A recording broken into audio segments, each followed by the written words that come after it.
Pada dunia pendidikan, penjurusan, studi lanjut, kecakapan, dan keterampilan hidup atau life skill yang linier dengan bakat dan minat yang dimiliki siswa tidak lepas dari wilayah karir yang harus diperhatikan setiap institusi pendidikan. Konsultasikarir.com mampu menjadi referensi bagi pihak sekolah, orang tua, masyarakat, dan siswa dalam memetakan bakat dan minat sehingga orientasi karir mampu terdeskripsikan lebih jelas. Untuk segmentasi dunia kerja, industri dan organisasi pasti memerlukan segenap sumber daya manusia kompeten yang mampu menjalankan tugas dalam bidang dan fungsinya. SDM berkualitas akan turut mengakselerasi pencapaian visi dan misi suatu perusahaan, industri, organisasi, instansi, atau institusi. Konsultasikarir.com hadir untuk memberikan referensi kualifikasi calon karyawan yang sesuai dengan ekspektasi perusahaan. Dunia kerja juga mampu menjadikan konsultasikarir.com sebagai bahan pertimbangan dalam melakukan penempatan, mutasi, maupun promosi bagi karyawannya sesuai dengan bidang atau divisi yang diperlukan. Kami adalah konsultan profesional yang ahli di bidang karir. Kami memiliki latar belakang pendidikan dan pengalaman yang sesuai dengan bidang ini. Didukung oleh tenaga profesional atau praktisi dan akademisi, konsultasikarir.com menjadi situs yang sangat tepat Anda kunjungi untuk memberikan solusi terbaik bagi pelajar dan mahasiswa yang sedang menempuh studi dan akan studi lanjut, karyawan, dan pencari kerja untuk memperoleh posisi dan jabatan terbaik di dunia kerja, maupun para pelaku bisnis yang ingin mengembangkan usahanya. Konsultasikarir.com dikembangkan secara saintifik, sehingga dapat dipertanggungjawabkan keilmiahan dan validitasnya. Komitmen kami adalah turut berkontribusi bagi pembangunan nasional di bidang sumber daya manusia yang unggul untuk Indonesia yang lebih maju. Melalui perencanaan karir yang baik, konsultasikarir.com hadir bersama masyarakat Indonesia untuk mencapai Indonesia Emas 2045. Pengembangan konsultasikarir.com dilatar belakangi oleh kegiatan riset, sehingga setiap materi yang disajikan dapat dipertanggungjawabkan validitas dan keilmiahannya. Saat ini, konsultasikarir.com telah tercatat dalam Surat Pencatatan Hak Kekayaan Intelektual yang diterbitkan oleh Kementerian Hukum dan HAM Republik Indonesia nomor 0002-16455 tahun 2020 dan berlaku selama 50 tahun ke depan. Konsultasikarir.com memiliki beberapa produk untuk ditawarkan untuk dunia kerja maupun dunia pendidikan. 1. Tips dan strategi karir. Berisi materi mengenai tips dan strategi perencanaan dan pengambilan keputusan karir. Selain itu, juga dibahas mengenai isu dan fenomena mengenai tantangan karir di masa yang akan datang, sehingga pengguna lebih siap untuk menjadi pribadi kompeten yang mampu menjawab hambatan dan tantangan karir. 2. Assessment atau deteksi minat karir. Berisi instrumen yang mampu memetakan tipe minat karir berdasarkan teori karir John Holland. Berdasarkan teori tersebut, setiap orang terklasifikasikan pada minat karir tertentu, yaitu realistik, investigatif, artistik, sosial, enterprising, dan konvensional. Hasil asesmen akan membantu seseorang atau pihak terkait dalam mengetahui kecenderungan tipe minat karir sehingga menjadi referensi langkah selanjutnya dalam pengambilan keputusan karir. 3. Training dan konsultasi karir. Konsultasikarir.com didukung oleh sumber daya manusia yang kompeten di bidang motivasi pendidikan, motivasi karir, pendidikan karakter dan parenting, perencanaan karir, pengambilan keputusan karir, strategi karir, pengembangan sumber daya manusia, pemberdayaan sumber daya manusia, organisasi, kepemimpinan, team building, dan berbagai pelatihan soft skill lainnya. Beberapa trainer kami telah terlisensi BNSP atau Badan Nasional Sertifikasi Profesi dan didukung pula oleh trainer berpengalaman sebagai praktisi maupun akademisi pada bidangnya, sehingga konsultasikarir.com mampu memberikan keseimbangan teori dan praktik pada setiap sesi trainingnya. 4.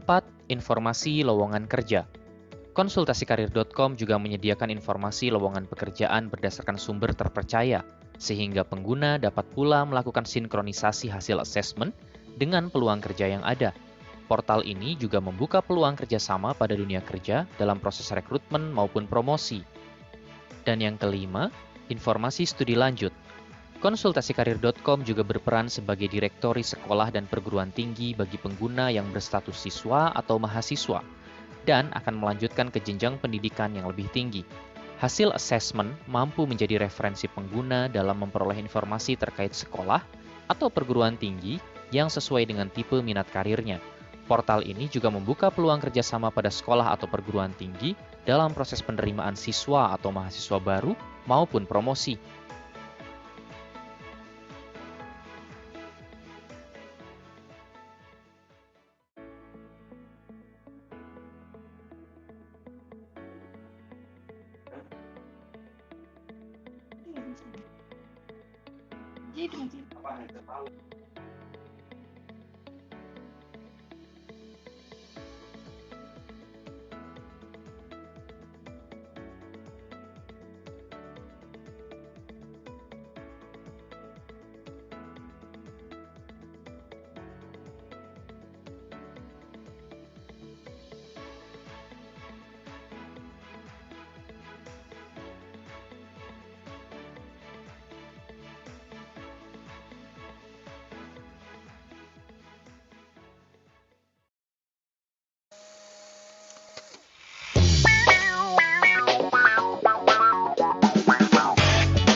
Selamat malam Bapak Ibu Mas Mbak yang sudah hadir di virtual meet pada kesempatan malam hari ini. Halo, apa kabar semuanya? Sehat ya?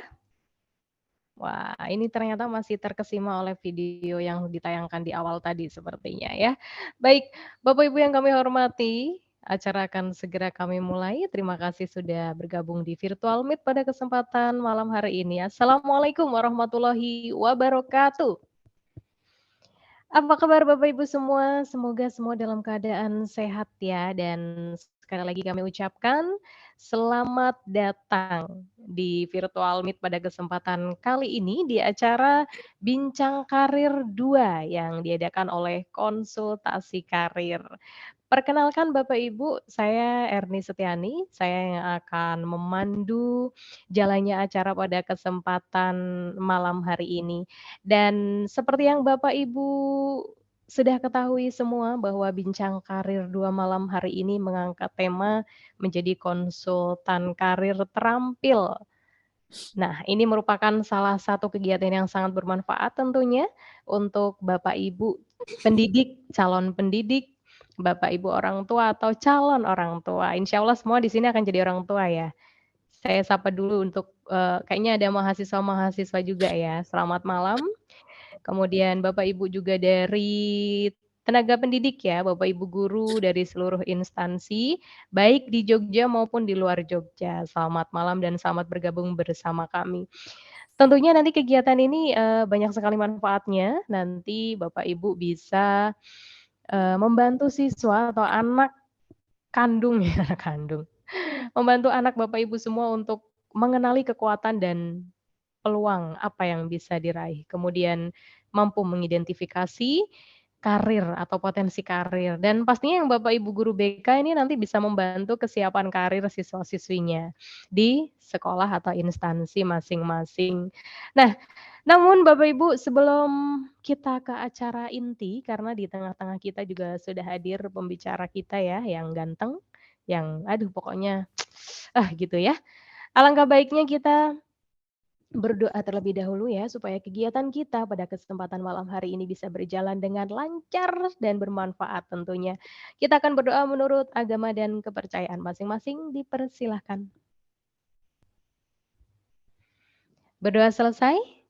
Nah, untuk selanjutnya nih, ini adalah yang ditunggu-tunggu. Kita nggak akan buang-buang waktu ya, karena waktunya itu sangat berharga. Jadwalnya padat nih kayaknya nih ya, pembicara kita yang satu ini. Sudah hadir di tengah-tengah kita seorang pembicara yang pastinya beliau ini adalah seorang trainer, dosen, motivator, dan merupakan founder dari konsultasi karir yang tadi sudah dikenalkan di depan ya. Apa itu konsultasi karir? Nah, bagi Bapak Ibu nantinya nih yang pengen mengundang, pembicara kita yang satu ini, nanti bisa untuk menghubungi konsultasi karir ya.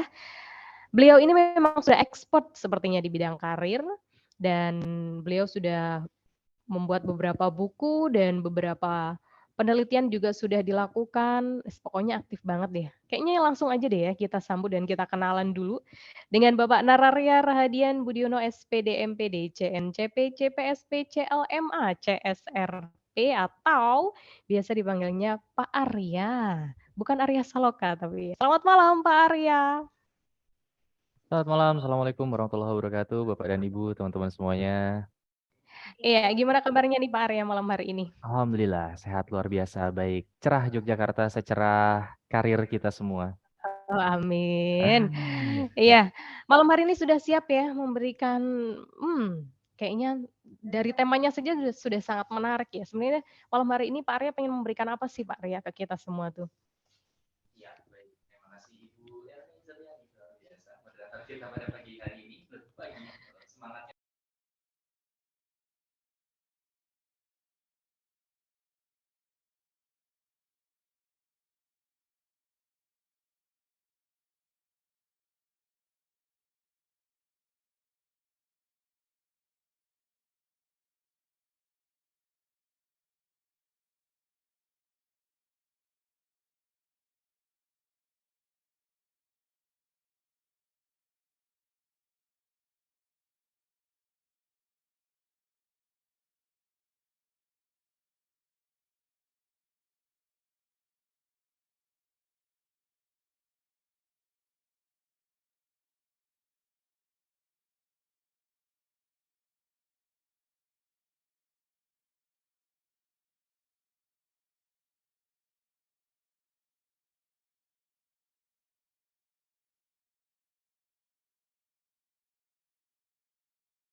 Selamat malam, maaf Pak, suaranya tidak terdengar. Oh iya, astagfirullahaladzim, Oke, maaf. sekarang sudah. Oke. Ya, terima kasih, terima kasih. Ya. Wow, berarti dari tadi saya berbicara panjang kali lebar tidak masuk ya suaranya ya. Mohon maaf Bapak dan Ibu. Baik, tadi Ibu moderator sih ini sudah bertanya gitu. Akan berbicara apa kita gitu pada malam hari ini? Wah, mohon maaf nih Bapak dan Ibu. Tidak terkontrol ininya, mic-nya ternyata, mohon maaf. Jadi, seperti halnya Bapak dan Ibu juga mengidentifikasi nih ketika Bapak dan Ibu akan punya momongan, ketika akan punya putra, mengidentifikasi di USG terlebih dahulu gitu ya. Yang akan lahir nanti putra atau putri sih gitu. Kemudian berbagai macam perangkatnya dipersiapkan, baby box, kemudian pakaiannya, warna untuk calon buah hati, warna baju untuk calon buah hati, warna mainan untuk calon buah hati, dipersiapkan sedemikian rupa. Begitu juga dengan karir begitu ya. Begitu juga dengan karir yang bisa kita identifikasi sejak dini. Tidak berlebihan rasanya ketika kita bisa berupaya mengidentifikasi kemana sebetulnya potensi dan arah karir anak-anak kita gitu ya sejak dini gitu sejak balita sekalipun begitu, maka disinilah bincang karir inilah kita akan berdiskusi sejauh apa kita mampu mengidentifikasi karir anak-anak kita gitu. Jadi terlepas dari di sini para peserta ini ada akademisi, ada pendidik gitu ya, ada mahasiswa, ada siswa juga, ada pelajar juga, ada orang tua juga gitu ya. Barangkali Bapak dan Ibu selain sebagai pendidik kan juga sebagai orang tua begitu ya. Nah, yang juga nanti akan membimbing karir anak-anaknya. Bahkan barangkali diskusi kita pada malam hari ini akan juga bermanfaat untuk diri kita sendiri karena fenomena karir itu saya menyebutnya tanpa batas ya Bapak dan Ibu ya. bahkan kita, Bapak dan Ibu yang sudah bekerja di institusi gitu, pasti akan ada titik jenuh nih dalam berkarir. Pasti akan ada temptation namanya, godaan Bapak dan Ibu untuk resign, untuk berpindah tempat, berpindah berkarir, berpindah bekerja. Akan kita diskusikan di sini bagaimana fenomenanya dan strategi terbaik agar kita bisa mengarahkan diri kita. Kurang lebih begitu Bu Erni yang akan kita diskusikan. Saya tidak bisa panjang-panjang gitu ya, supaya nanti kita masuk ke materi saja lebih lengkapnya gitu. Baik, Mbak Arya, luar biasa sekali yang akan disampaikan dan pastinya sayang sekali kalau sampai kita melewatkan 1 detik saja ya materi pada kesempatan malam hari ini dan mohon maaf tadi atas kesalahan teknis ya, ternyata masih ke-mute ya. Oke, dan tentunya malam hari ini seperti yang tadi sudah disampaikan Pak Arya, ini kan bincang karir, jadi kita lebih kepada bincang-bincang. Jika nanti apa yang disampaikan oleh Pak Arya ternyata Bapak Ibu semua ingin langsung bertanya, silahkan bisa raise hand terlebih dahulu ya. Dan sebelum dilanjut oleh Pak Arya, kami informasikan juga kepada Bapak Ibu yang tentunya ingin mendapatkan fasilitas ya, fasilitas dari bincang karir pada malam hari ini seperti e-sertifikat, e-modul, kemudian free konsultasi karir, e-voucher seluruh seminar, dan ragam materi bimbingan karir berupa PowerPoint dari konsultasi karir, Bapak Ibu nanti bisa melakukan investasi sebesar Rp30.000. Bagi yang kemarin sudah terlanjur mendaftar yang free, nanti bisa lagi untuk mengisi ulang begitu ya. Baik, langsung saja mungkin nggak usah pakai lama deh, silahkan Pak Arya.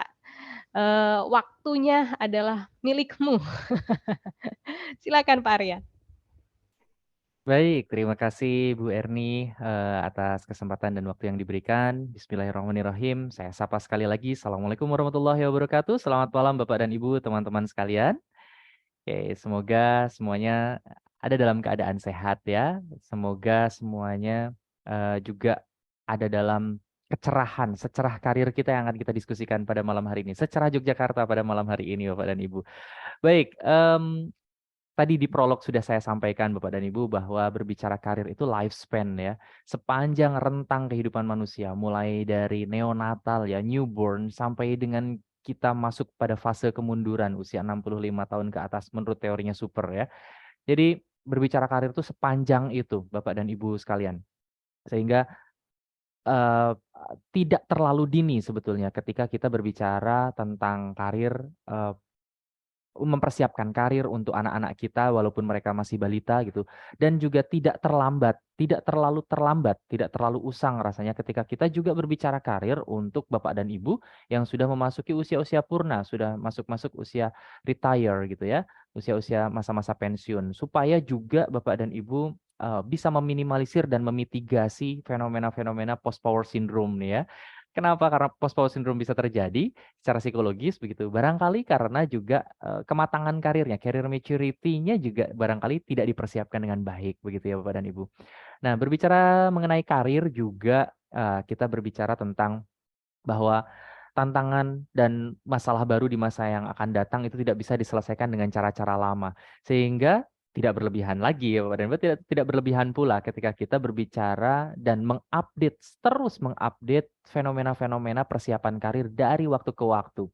Sederhananya begini Bapak dan Ibu, ketika Bapak dan Ibu berbicara tentang kualifikasi gitu ya, kualifikasi karyawan, kualifikasi pekerja, kualifikasi sebuah profesi, kualifikasi sebuah pekerjaan di masa Bapak dan Ibu, gitu ya. Itu rasanya sudah berbeda situasinya dengan kualifikasi dan tantangan-tantangan yang akan dihadapi oleh anak-anak kita, oleh adik-adik mahasiswa yang ada di sini, teman-teman mahasiswa yang ada di sini.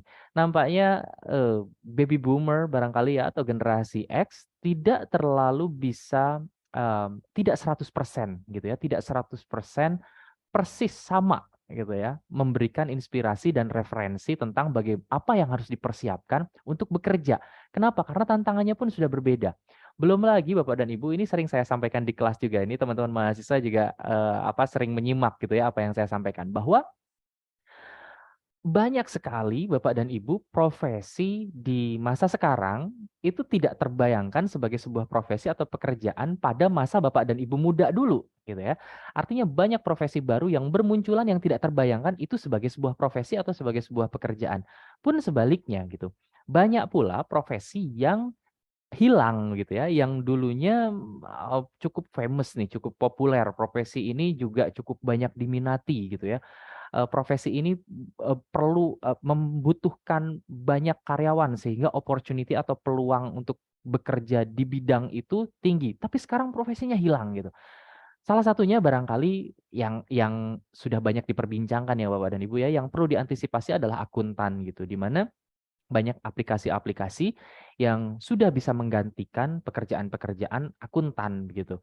Belum lagi Bapak dan Ibu ketika kita berbicara revolusi industri gitu. Maka salah satu gitu ya, salah satu filosofi kenapa munculnya revolusi industri 5.0 gitu, yang kemudian mengembalikan kembali hakikat dan peran manusia dalam sebuah pekerjaan, dalam sebuah proses kerja gitu. Kenapa? Karena memang tidak bisa seluruh pekerjaan itu dihandle oleh mesin atau robot gitu. Sehingga peran dan intervensi manusia tetap harus ada di sana gitu. Nah, faktanya kan berarti di revolusi industri 4.0 banyak sekali pekerjaan dan bidang-bidang yang sudah tergantikan dengan mesin dan robot. Artinya pula tantangannya menjadi berbeda, kualifikasinya menjadi berbeda. Hal-hal yang dipersiapkan di masa yang akan datang menjadi berbeda. Saya senang sekali pada malam hari ini sangat beragam pesertanya, begitu ya. Mulai dari latar belakangnya, ada yang pendidik, ada yang dosen juga. Saya lihat ada teman saya, gitu ya. Kemudian ada mahasiswa gitu, ada orang tua gitu. Latar belakangnya berbeda-beda dan juga dari sisi usia juga multidimensi begitu ya.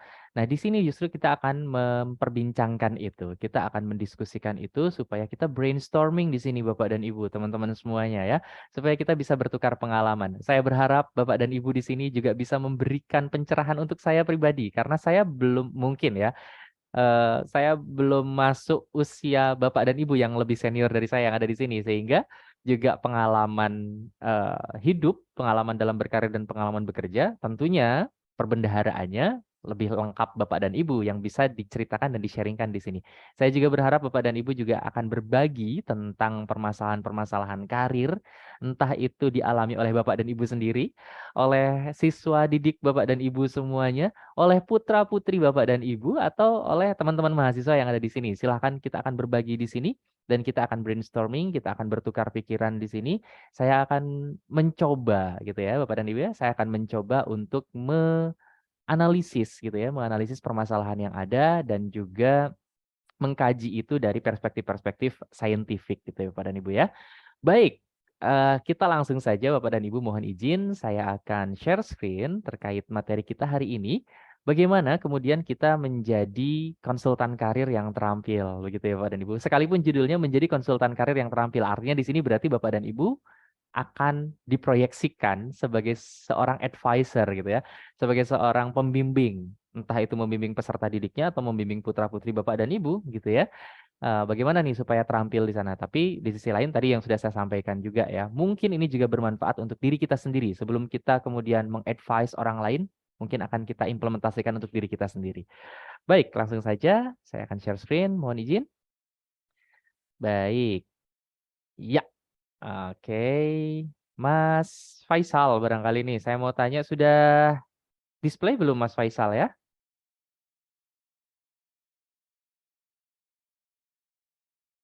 Atau Bapak dan Ibu sudah bisa melihat tampilan Sudah. screen? Sudah ya? Baik, terima kasih. Bisa, Pak. Sudah ya? Baik. Baik, kita akan berbicara tentang bincang karir. Ini adalah jilid kedua, Bapak dan Ibu. Jadi ini adalah batch kedua kegiatan bincang karir. Bincang karir pertama Bapak dan Ibu boleh percaya atau tidak, ini kita laksanakan pada saat masa pandemi dulu, Bapak dan Ibu. Jadi sudah lama sekali, sudah beberapa tahun yang lalu. Terjeda oleh beberapa kegiatan konsultasi karir, cuman bukan bertajuk bincang karir gitu ya Bapak dan Ibu. Jadi bincang karir ketika itu bincang karir pertama ketika itu sama juga. Kita berdiskusi dengan Bapak Ibu, kebetulan waktu itu kebanyakan mayoritas Bapak Ibu bimbingan dan konseling ya di Indonesia begitu. Sekaligus juga kami memperkenalkan melaunching buku yang kami susun gitu ya mengenai karir juga gitu ya, mengidentifikasi karir yang diterbitkan oleh Paramitra Publishing Bapak dan Ibu. Baik. tadi sudah diperkenalkan oleh Ibu moderator gitu ya, background tentang saya, Bapak dan Ibu mungkin lebih detail dan lebih lengkap, nanti boleh berdiskusi lebih lanjut mengenai expertise saya, mengenai background dan latar belakang keahlian saya dan sebagainya. Nanti boleh menghubungi beberapa media sosial yang ada gitu ya, media sosial saya boleh di searching di Instagram di Narari Rahaden Budiono, atau mungkin sekilas Bapak dan Ibu ingin melihat cuplikan-cuplikan video yang sudah saya produksi meskipun masih amatir Bapak dan Ibu di YouTube sama di channel Narari Rahaden Budiono, atau barangkali Bapak dan Ibu bisa menghubungi admin konsultasi karir yang ada di grup WhatsApp Bincang Karir 2 Bapak dan Ibu. Baik, ini juga berkenaan dengan relate training gitu ya yang pernah saya isi, baik berkenaan dengan human empowering maupun dengan karir gitu ya di beberapa perusahaan maupun institusi atau lembaga Bapak dan Ibu. Baik, langsung saja Bapak dan Ibu, ketika kita berbicara permasalahan karir ini ya, nampaknya di BC WhatsApp itu Bapak dan Ibu entah mendapatkan informasi ini dari mana gitu ya, mungkin dari Telegram, dari Instagram, dari berbagai grup WhatsApp yang ada begitu, sudah diberikan sekilas prolog mengenai berbagai case permasalahan karir yang ada. Secara umum Bapak dan Ibu, saya memetakan permasalahan karir itu menjadi 3 saja dulu. Menjadi 3 termin dulu Bapak dan Ibu. Yang pertama berkaitan dengan preparation atau persiapan merencanakan karir. Yang kedua bagaimana mengambil keputusan karirnya atau decision. Dan yang ketiga adalah bagaimana memaintenance karirnya, memelihara dan mengembangkan. Nah, silakan Bapak dan Ibu. Di sini Bapak dan Ibu boleh mengidentifikasi dan mencermati terlebih dahulu kira-kira permasalahan mana yang paling relate yang dialami oleh Bapak Ibu sendiri, teman-teman sendiri, atau yang dialami oleh siswa didik Bapak dan Ibu atau putra-putri Bapak dan Ibu. Jadi ini wow, sangat fleksibel sekali pembicaraan kita, bincang karir kita malam hari ini ya. Boleh all segmen deh permasalahan karir yang ada, boleh untuk siapapun gitu ya. Baik. Nah, pertama Bapak dan Ibu, kita akan membahas dulu tentang preparation, tentang persiapan karir gitu. Berbicara persiapan karir, preparation, ini erat kaitannya dengan orientasi diri dan dalam mempersiapkan karir begitu ya. Permasalahan yang muncul dalam hal mempersiapkan karir biasanya bermula dari keterbatasan individu untuk mengenali dirinya, begitu ya. Keterbatasan individu untuk berorientasi terhadap dirinya, gitu. Apa saja permasalahan utamanya? Ya ini, belum memahami dan menyadari betul identitas serta nilai diri, peluang yang dimiliki serta tujuan-tujuan dalam berkarir. Sederhananya begini, Bapak dan Ibu ketika meminta siswa-siswi Bapak dan Ibu atau putra-putri Bapak dan Ibu, ini kebetulan saya pengajar mata kuliah career preparation ya, persiapan karir dan personality development, pengembangan kepribadian. Sederhana, pertanyaan saya ketika meminta mahasiswa untuk mengenalkan diri. Coba perkenalkan diri Anda, atau mungkin Bapak dan Ibu, teman-teman di sini barangkali yang sudah bekerja, yang sudah pernah melakukan proses rekrutmen gitu ya, eh, pernah ditanya oleh rekruternya gitu ya, oleh interviewernya. Coba perkenalkan diri Anda. Mayoritas mereka akan melakukan perkenalan diri, ya nama saya Narari Rahaden Budiono, Bapak dan Ibu bisa panggil saya Arya, usia saya sekarang adalah 35 tahun, saya lahir di Banjar Patroman, Jawa Barat 31 Agustus 1988, jenis kelamin saya laki-laki, agama saya Islam, alamat saya Yogyakarta, bla bla bla bla bla bla. Kebanyakan identitas diterjemahkan hanya sebagai basic ID saja gitu ya. Identitas diri yang sebetulnya recruiter itu bisa melihat itu dari dokumen-dokumen yang ada gitu ya. Nah, ayo kita dari sini mulai mulai sama-sama belajar, saya juga belajar bahwa identitas itu tidak hanya sekedar eee, keterangan basic gitu tentang diri kita, tapi lebih holistik dari itu, lebih dalam daripada itu gitu ya, tentang berbagai macam strength dan weakness barangkali yang kita miliki, kemudian proyeksi hidup kita dan orientasi hidup kita ke depan seperti apa yang kita minati, apa yang menginspirasi kita, apa yang memotivasi kita gitu. Kemudian bagaimana plan kita di jangka pendek, jangka menengah, jangka panjang dan sebagainya. Nah, sebetulnya yang ingin didengar oleh recruiter, yang ingin didengar oleh interviewer ketika perkenalan diri adalah hal tersebut sebetulnya, bukan basic ID. Nah, ini kebanyakan yang sering kali disampaikan sekaligus mengukur kemampuan public speaking sebetulnya ya.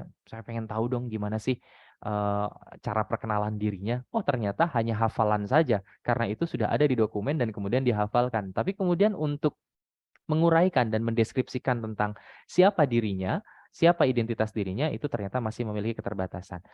Baik, Bapak dan Ibu, kita lanjutkan. Analoginya, filosofinya, berbicara tentang mempersiapkan karir, ini sama seperti kita mau naik kendaraan, gitu ya. Kendaraan umum ya, transportasi umum.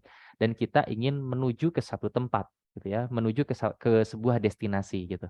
Tentu saja Bapak dan Ibu, pertanyaan pertama basicnya adalah mau kemana. Bapak dan Ibu, oke mungkin adalah backpacker yang pokoknya adventure and traveler sejati ini ya. Pokoknya nggak tahu lah. Pokoknya naik aja bis kemanapun bis itu membawa gitu ya. Pokoknya saya akan nikmati saja perjalanan. Ada mungkin yang seperti itu. Tapi jarang sekali. Tentunya ketika kita memilih kendaraan umum dan melakukan sebuah perjalanan, melakukan sebuah trip, ada purposes, ada destination. Berkarir juga demikian.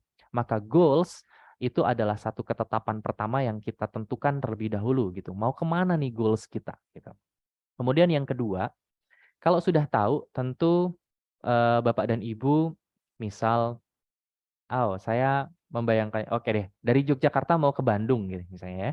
Dari Yogyakarta mau ke Bandung, barangkali kita sudah mulai mencari referensi nih. Sebenarnya rutenya kemana sih? Lewat jalur utara kah? Lewat jalur tengah? Lewat jalur selatan gitu? Lewat lewat lewat mana nih? Rutenya seperti apa?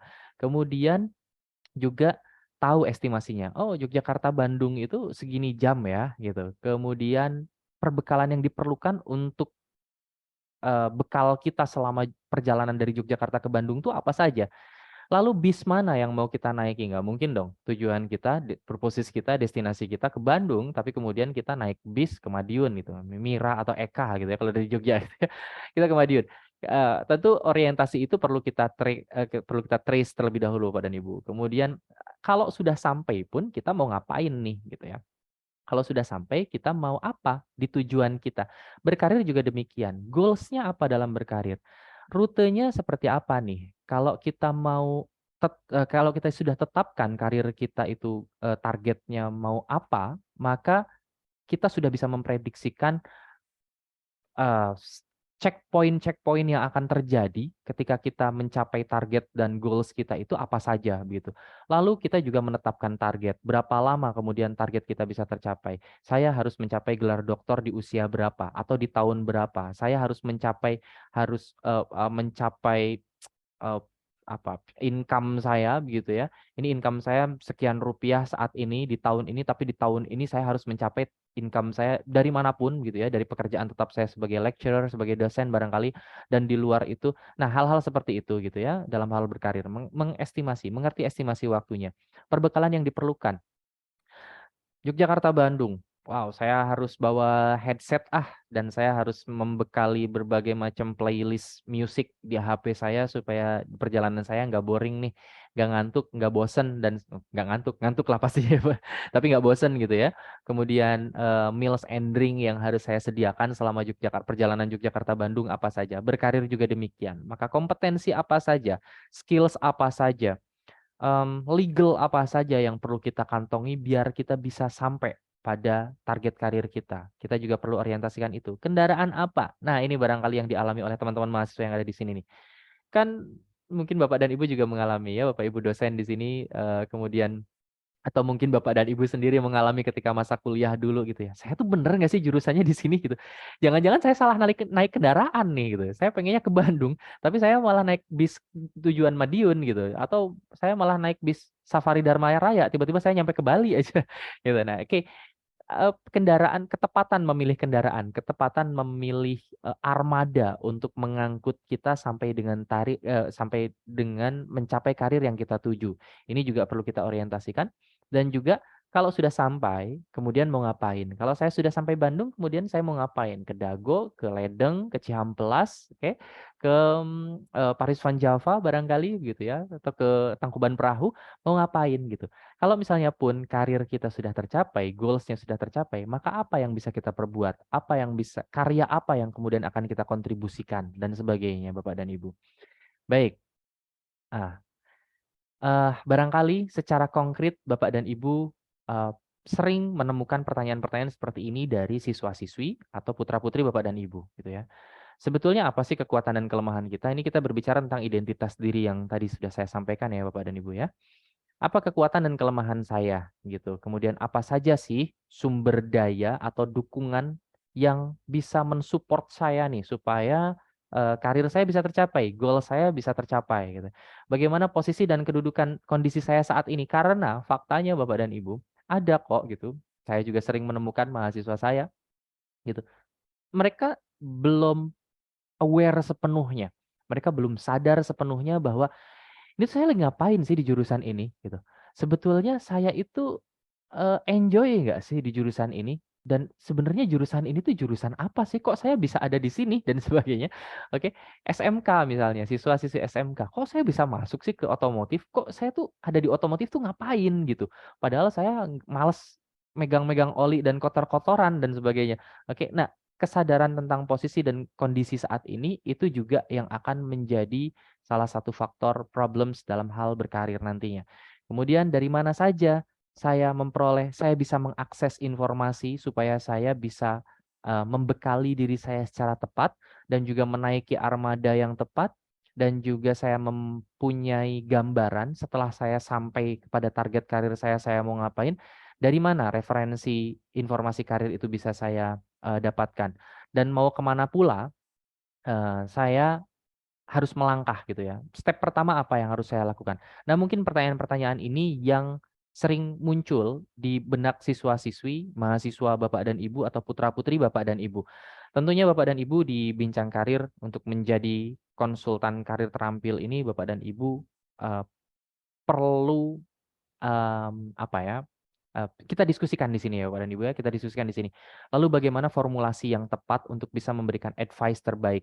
Tapi Bapak dan Ibu perlu saya garis bawahi sejak awal bahwa pengambilan keputusan pada akhirnya ya Bapak dan Ibu ya, pengambilan keputusan terbaik adalah yang muncul dari dalam diri anak atau dari dalam diri siswa atau mahasiswa secara sadar dan secara bertanggung jawab gitu. Jadi ini bukan tentang advice terbaik Bapak dan Ibu, bukan. Mungkin Bapak dan Ibu akan memberikan saran-saran terbaik dan bimbingan terbaik gitu ya.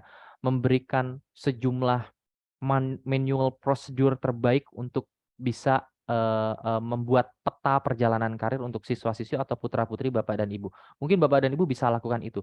Tapi bagi saya pribadi itu justru bukan upaya yang optimal ya, karena bisa jadi putra-putri Bapak dan Ibu atau siswa-siswi Bapak dan Ibu pada saat mengalami permasalahan di perjalanan karirnya akan kembali menyalahkan kita sebagai advisor, sebagai konsultan gitu. Wah, ini kan saran dari Bapak dan Ibu.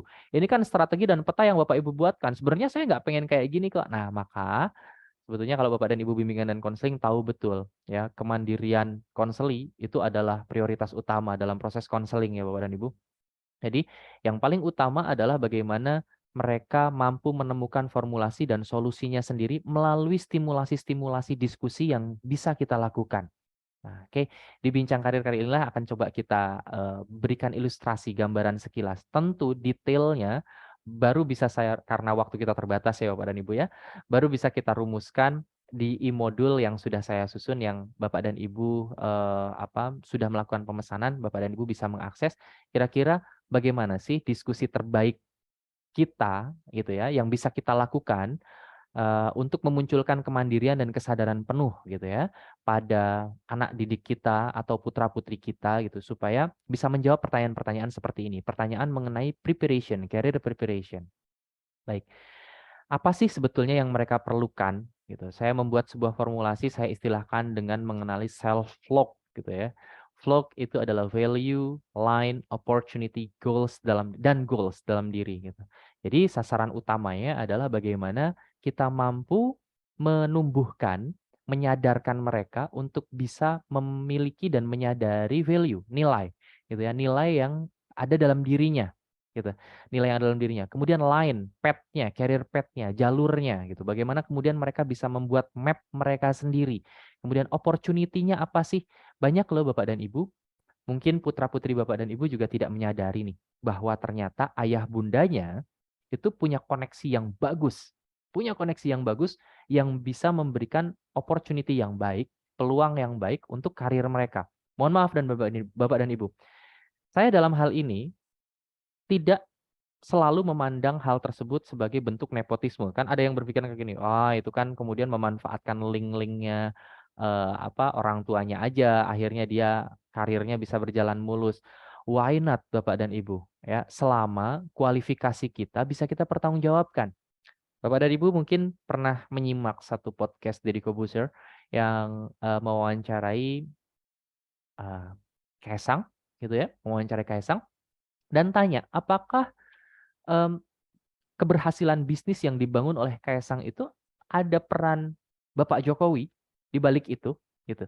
Dan saya senang dengan jawaban Kaisang. Kaisang tidak naif gitu ya dalam menjawab, tidak apa adanya gitu. Bahwa Kaisang menjawab seperti ini.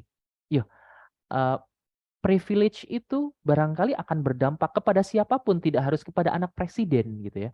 Privilege itu pasti akan ada. Setidaknya ketika kita mengenalkan saya, bukan kita mengenalkan, tapi yang mitra bisnis kita tahu bahwa saya putranya ini loh, saya anaknya ini, saya masih familinya ini gitu.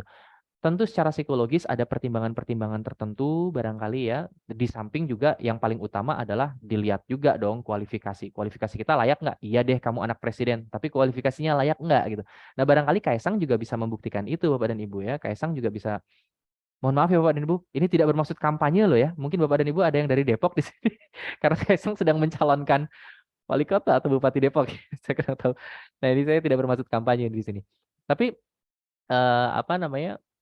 Kaisang barangkali membuktikan bahwa sekalipun putra dari Presiden Republik Indonesia, tapi barangkali kualifikasi dalam berbisnisnya juga bisa dibuktikan gitu ya. Nah, begitu juga dengan putra-putri kita, mahasiswa kita, Bapak dan Ibu, anak didik kita gitu. Tidak ada salahnya kok kemudian kita memiliki networking yang baik, circle yang kemudian berpengaruh dan sebagainya, karena itu bisa menjadi modalitas kita minimal untuk mendapatkan informasi tadi, referensi tadi gitu ya. Gimana sih sebetulnya trik-trik dan strategi masuk BUMN? Kapan sih periode pembukaannya? Apa saja sih yang kemudian dibutuhkan untuk BUMN PLN misalnya gitu ya? Apa sih yang kemudian diperlukan, apa saja yang kemudian harus dipersiapkan untuk menjadi masuk ke PT KAI misalnya dan sebagainya. Dan kebetulan ada rekan dari ayah yang tahu betul karena beliau adalah chairman di perusahaan-perusahaan tersebut, ya why not Bapak dan Ibu. Itu setidaknya modalitas atau sumber daya yang bisa kita manfaatkan, opportunity ya. Putra-putri kita juga nggak tahu nih, belum sadar bahwa saat ini barangkali Bapak dan Ibu sedang ada dalam puncak karir Bapak dan Ibu, di mana mohon maaf, saya kalau berbicara karir itu biasanya agak saru bahasa Jawanya Bapak dan Ibu ya, agak belak-belakan nih. Berbicara income gitu. Income Bapak dan Ibu ini sedang bagus-bagusnya deh secara finansial gitu. Nah, itu juga sebetulnya sumber daya, itu sebetulnya opportunity gitu, di mana saya ingat betul, saya mencontohkan diri saya sendiri aja dulu.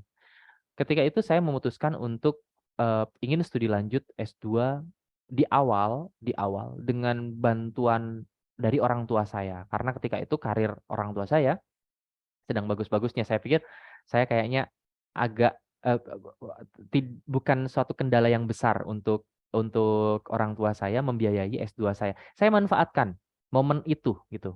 Momen itu saya manfaatkan karena saya tahu betul mungkin kan grafiknya kurva normal ya Bapak dan Ibu ya. Grafiknya barangkali secara penghasilan orang tua saya akan masuk masa retired dan sebagainya. Penghasilannya mungkin di masa yang akan datang tidak sebagus momentum waktu itu gitu. Saya ambil momentum itu, saya mau S2 bisa nggak di backup dulu sponsorship. BOTM, beasiswa orang tua mandiri gitu. Oke. Dibiayai oleh orang tua saya. Oh, orang tua saya menyanggupi. Saya ambil momentum itu, kemudian saya go ahead, saya lanjutkan. Nah, itu dia barangkali yang bisa gambaran sekilas mengenai opportunity atau sumber daya yang bisa dimanfaatkan putra-putri. Nah, dalam hal ini, dalam hal persiapan karir Bapak dan Ibu, saya merekomendasikan 3 hal. Yang pertama adalah teori kematangan karir, kemudian self-identification, dan career mind map. Untuk teori kematangan karir sendiri, saya hadirkan 2 teori, yaitu Donald E. Zuper dan Ginsberg, Bapak dan Ibu. Karena 2 tokoh karir ini berbicara tentang fase-fase usia di mana kita bisa mengidentifikasi anak saya tuh usia ini sekarang. Dia menunjukkan perilaku kematangan karirnya yang normal atau tidak gitu. Nah, itu bisa kita identifikasi. Sederhananya Bapak dan Ibu barangkali sering melihat bagaimana ada individu, ada personal di usianya yang sudah dewasa, dewasa madya atau bahkan dewasa akhir masih belum memiliki kompetensi dan pekerjaan yang tetap gitu ya. Nah, ini bisa juga dianalisis dari teori karirnya Donald E. Super dan Ginsberg. Insya Allah di e-modul kita jelaskan secara detail bagaimana kita mampu mengidentifikasi kematangan karir di setiap fase, termasuk Bapak dan Ibu yang punya putra-putri yang masih balita, yang masih anak-anak. Anak saya kelas 2 SD, itu pun sudah mulai kita identifikasi bagaimana apakah anak saya sudah menunjukkan kematangan karir yang normal seusianya atau belum gitu ya.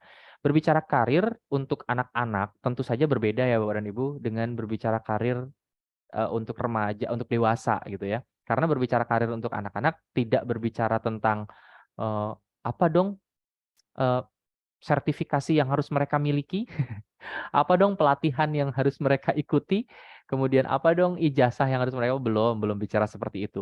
Masih dengan seputar dunia permainannya, tapi permainan tersebut bisa kita identifikasi, permainan atau hobi yang dijalankan oleh anak-anak kita, itu bisa kita identifikasi sebagai career opportunity and career maturity anak-anak kita, Bapak dan Ibu. Oke, meskipun usia itu bukan satu-satunya parameter, tapi fenomena individu di setiap usia itu bisa menjadi salah satu indikator atau pertimbangan untuk mengidentifikasi kematangan karir seseorang, Bapak dan Ibu. Baik, kita akan melihat, saya akan display keseluruhan dulu, Bapak dan Ibu. Kita akan melihat flow chart yang ditampilkan oleh Ginsberg. Ini gambaran sekilas. Saya spill sedikit dulu ya Bapak dan Ibu apa yang ada dalam isi modul gitu. Jadi Super membagi fase usia dari mulai usia 0 tahun Bapak dan Ibu bayangkan. Dari usia newborn gitu ya, dari usia baru lahir belum 1 tahun nih bayi itu gitu. Sampai dengan usia 65 tahun sudah masuk fase kemunduran. Itu dibagi menjadi beberapa termin. Pertama termin growth, eksplorasi, pemantapan, pembinaan, dan kemunduran. Begitu ya. Masing-masing ada rentang usianya. 0 sampai 15, 15 24, 25 44, 45 64 sampai dengan 65 tahun ke atas gitu. Kemudian saya coba komparasikan, saya coba bandingkan dengan teorinya Ginsberg. Memang teori Super ini lebih baru ya, tahun 1990 Bapak dan Ibu. Sedangkan Ginsberg ini tahun 1951. Barangkali Super menguraikan dan mengidentifikasi teori karir ini lebih detail, mengembangkan ya lebih detail dari teori yang sudah dikembangkan oleh Ginsberg. Ginsberg hanya ada 3 tahap, fantasi, tentatif, dan realistis saja gitu ya. Nah, ada irisan usia di dalamnya Bapak dan Ibu. Saya perbandingkan dua-duanya antara Ginsberg dengan Super. Ada irisan usia. Ketika Ginsberg pada usia fantasi, Ginsberg berhenti di usia 10 tahun. Tapi versinya Super, Donald E. Super, itu masih berlanjut. 10 tahun masih berlanjut di fase growth sampai dengan usia 15 tahun. Dan seterusnya. Dan seterusnya jika Bapak dan Ibu perhatikan di sana gitu ya, ada circle biru di sana itu adalah irisan usia gitu ya, irisan usia. Artinya apa Bapak dan Ibu? Di sini kan ada keterangannya gitu. Untuk Super, yang kuning ini fase growth, hijau fase eksplorasi, biru fase pemantapan, dan seterusnya gitu ya. Apa sih ciri paling umum yang bisa kita identifikasi gitu? Oke, Bapak dan Ibu yang punya anak di usia 0 sampai 15 tahun nih, ya. Menurut Super, Bapak dan Ibu, kematangan karir putra-putri Bapak dan Ibu itu normal jika putra-putri Bapak dan Ibu mampu menunjukkan perilaku aktivitas berupa mengembangkan berbagai potensi, sikap, khas, minat, dan struktur konsep dirinya dalam bentuk berbagai permainan, dalam berbentuk berbagai aktivitas atau hobi minatnya, gitu ya. Nah, kemudian jika Bapak dan Ibu di usia putra-putri Bapak dan Ibu di usia 11 tahun, ternyata belum menunjukkan minat itu, di usia 11 tahun ya Bapak dan Ibu ya, belum menunjukkan ciri-ciri yang ditampakkan oleh um, Ginsberg misalnya ya, belum menunjukkan tenang aja nggak apa-apa. Kenapa? Karena menurut Super itu masih berlanjut sampai usia 15 tahun. Nah, maksud saya menghadirkan irisan usia itu adalah untuk seperti itu Bapak dan Ibu ya. Jadi nggak usah khawatir, wah jangan-jangan anak saya telat nih kematangan karirnya. Dilihat saja dari 2 kajian teori tersebut gitu ya. Dilihat saja dari 2 kajian teori tersebut karena Berhenti fase fantasi pada Ginsberg, itu masih berlanjut fase growth-nya, fase perkembangannya pada teorinya super. Dan seterusnya. Dan seterusnya. Growth bagi super berhenti pada usia 15 tahun. Tapi bagi Ginsberg berlanjut di masa tentatifnya. Ya, di fase tentatifnya. Masih berlanjut. Fase tentatif itu apa? Fase tentatif itu menurut Ginsberg, itu ketika seseorang itu sudah mulai menunjukkan minatnya, interestnya, kemudian capacity-nya, kemampuannya. Dia selalu hebat, Bapak dan Ibu, ketika hebat dan hasilnya bagus ketika mengerjakan sesuatu. Berarti dia sudah menunjukkan kemampuannya atau capacity-nya. Dia sudah mulai muncul nilai, value. Dari tadi saya berbicara value, nilai. Seberapa urgent sih value itu? Nah, ini nih buat teman-teman mahasiswa yang ada di sini nih. Besok kan teman-teman mahasiswa juga akan masuk ke dunia kerja, akan apply di perusahaan. Bapak dan Ibu sekarang sambil iseng-iseng buka deh browser lain, kemudian cek di perusahaan tentang profil perusahaan tersebut. Biasanya perusahaan itu akan menampilkan history perusahaan itu, kemudian visi dan misi perusahaan itu, dan ada value di dalamnya. Nah, saya pernah mengisi training peserta saya kebetulan senior HR, senior human resources ya, HRM, human resource management. Dan beliau adalah senior HRM untuk PTBA. Bapak dan Ibu kalau pernah dengar ya, Bukit Asam, tambang batu bara, pensuplai PLN. Cerita beliau bahwa beliau yang merancang asesmen rekrutmen untuk seluruh Indonesia di KKNI. Beliau salah satu timnya. Wow, luar biasa. Dan saya tanya, apa poin paling utama bagi seorang rekruter ketika merekrut karyawannya? Beliau menjawab seperti ini. Para pelamar itu lupa mereka mempersiapkan diri itu sesuai dengan value perusahaan atau enggak. Value itu sering diabaikan. Ketika kita mempelajari profil perusahaan, value itu sering diabaikan. Padahal perusahaan sudah mencantumkan tuh value perusahaan ini adalah A, B, C, D, E, tapi tidak diperhatikan. Nah, ketika interview, ketika wawancara, dia tidak menunjukkan karakteristik-karakteristik value yang diharapkan oleh perusahaan sehingga tidak diterima di perusahaan tersebut. Nah, ini sedikit tips ya untuk teman-teman mahasiswa nih yang akan masuk dunia kerja. Mungkin bisa dipersiapkan dari sekarang untuk bisa mempelajari value perusahaan. Mungkin teman-teman yang bermimpi untuk bisa masuk ke PLN, ke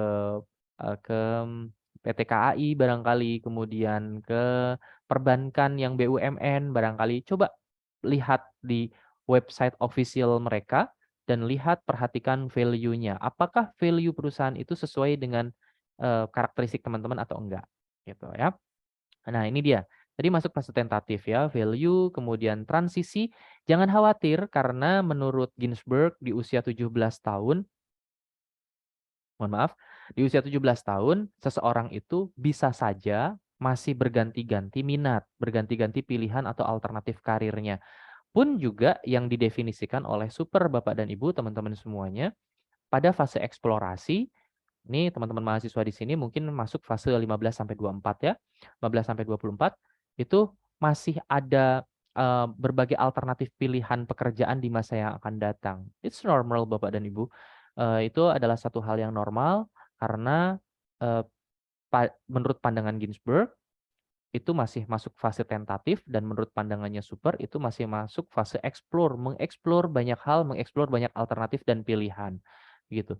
Hanya saja Ginsberg menyarankan mulai masuk usia 18 tahun itu memang sudah mulai selain explore sudah mulai mengkristalize, sudah mulai mengkristalisasi, sudah mulai memantapkan gitu ya. Kemana nih arah pilihannya dan kemudian membekali berbagai macam keterampilan yang ada dalam dirinya.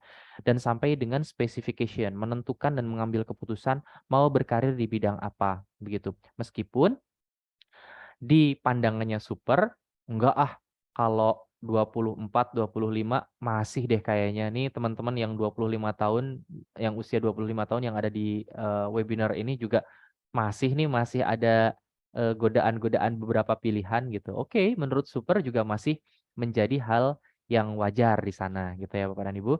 Tapi perhatikan nanti masuk pada pandangannya super di fase pemantapan gitu, di usia 25 sampai 44 tahun. Sangat dianjurkan dan sangat disarankan memang sudah mulai melakukan dan berpengalaman di bidang-bidang karir sesuai kompetensinya, dan kemudian membuat personal brand dan profiling diri sesuai dengan expertise atau keahliannya gitu ya.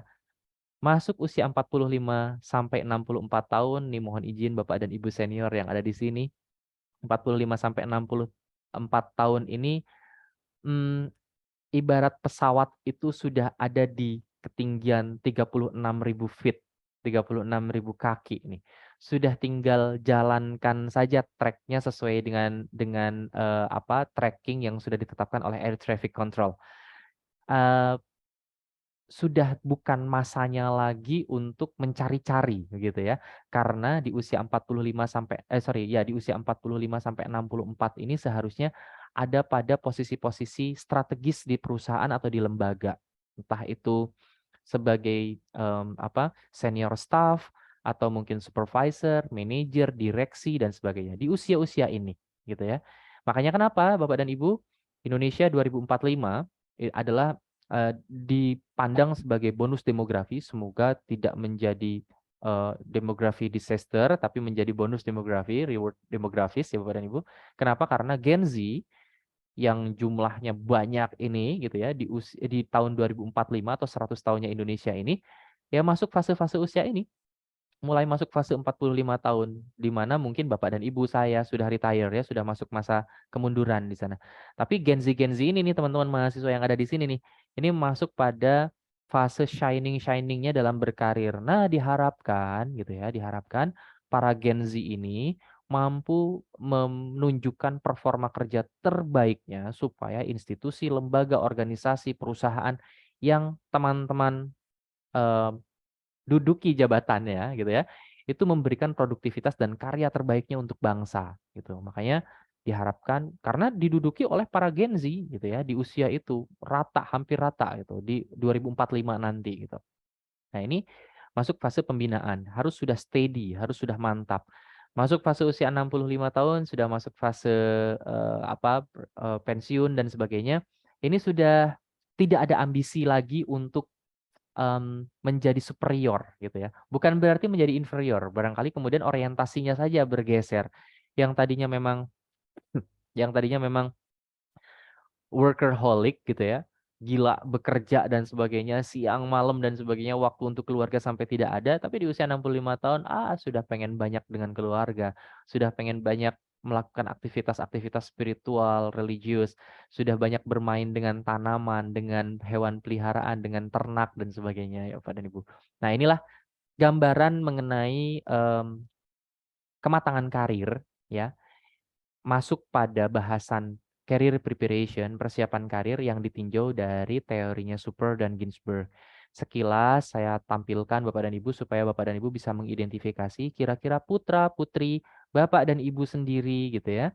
Siswa-siswi Bapak dan Ibu termasuk pada kematangan karir yang normal atau tidak gitu ya. Nanti case-case yang realnya, yang konkretnya boleh kita diskusikan ya Bapak dan Ibu ya. Baik. Nah, tadi kan kita berbicara tentang career maturity, kematangan karir gitu ya. Dan kemudian kita juga rekomendasi saya selanjutnya adalah identification, self identification. Yang paling sederhana, Bapak dan Ibu bisa melakukan discuss dengan putra-putri siswa-siswi dengan melakukan analisis SWOT atau self SWOT gitu. Ya sama pengertian SWOT seperti halnya dalam perusahaan ya Bapak dan Ibu. Bisa mengidentifikasi apa sih kekuatan, kelemahan, opportunity yang ada dan threats. Nah, ini threats jarang sekali didiskusikan ya Bapak dan Ibu dalam hal mempersiapkan karir atau mengidentifikasi diri. Karena ya nggak tahu ya, mungkin dianggap tidak penting barangkali atau mungkin tidak sadar bahwa ancaman atau tantangan kompetitor-kompetitor itu juga harus diprediksikan dari dini, sejak awal, sejak dini. Gen Z jangan salah loh, para Gen Z yang ada di sini, jangan salah bahwa Anda harus mulai mengidentifikasi traits Anda, harus mengidentifikasi apa sih ancaman yang mungkin akan menghambat atau mungkin akan menjadi challenge, akan menjadi tantangan besar ketika Anda harus berkompetisi dalam berkarir. Gitu. Harus diidentifikasi dari sekarang. Gen Z kan banyak nih gitu. Kemudian banyak sekali Gen Z yang sudah mulai open minded, yang sudah mulai mencari pengalaman banyak hal, yang sudah mulai membekali dirinya dengan berbagai pelatihan, kompetensi dan sertifikasi sehingga baik praktik maupun legalnya dia sudah kantongi. Nah, apakah Anda sudah punya itu atau tidak? Anda siap nggak bersaing dengan itu? Nah, hal-hal seperti ini yang perlu kita identifikasi. Threats perlu kita identifikasi. Baik. Nah, tadi kita berbicara tentang goals ya Bapak dan Ibu ya. Saya sudah mulai menyinggung goals gitu ya.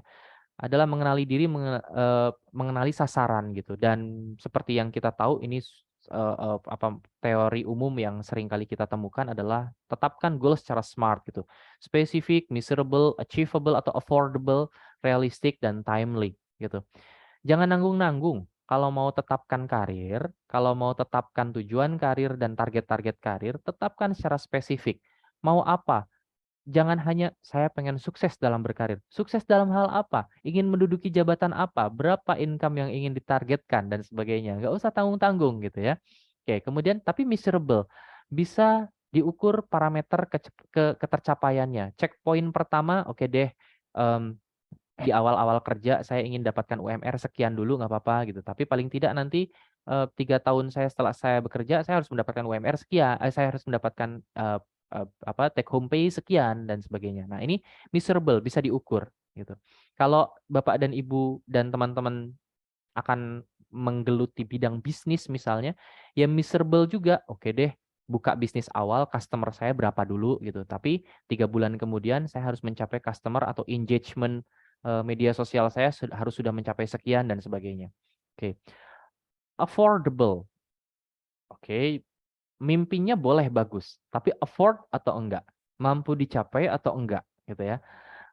Karena jangan sampai itu hanya apa ya, dreaming yang memang tidak terjangkau oleh kita gitu. Sehingga kita juga perlu mengukur kembali lagi ke SWOT tadi ya Bapak dan Ibu, kita perlu mengukur seberapa potensi kita, seberapa kuatnya kita gitu. Sehingga kita akan afford ketika mengejar goals kita. Relevan atau realistik. Kita bergelut di bidang pendidikan, interest kita di bidang pendidikan, potensi kita di bidang pendidikan, ayo kita relate saja akan berkarir dan mengembangkan peluang-peluang usaha di bidang pendidikan apa nih gitu. Oke, jadi relevan.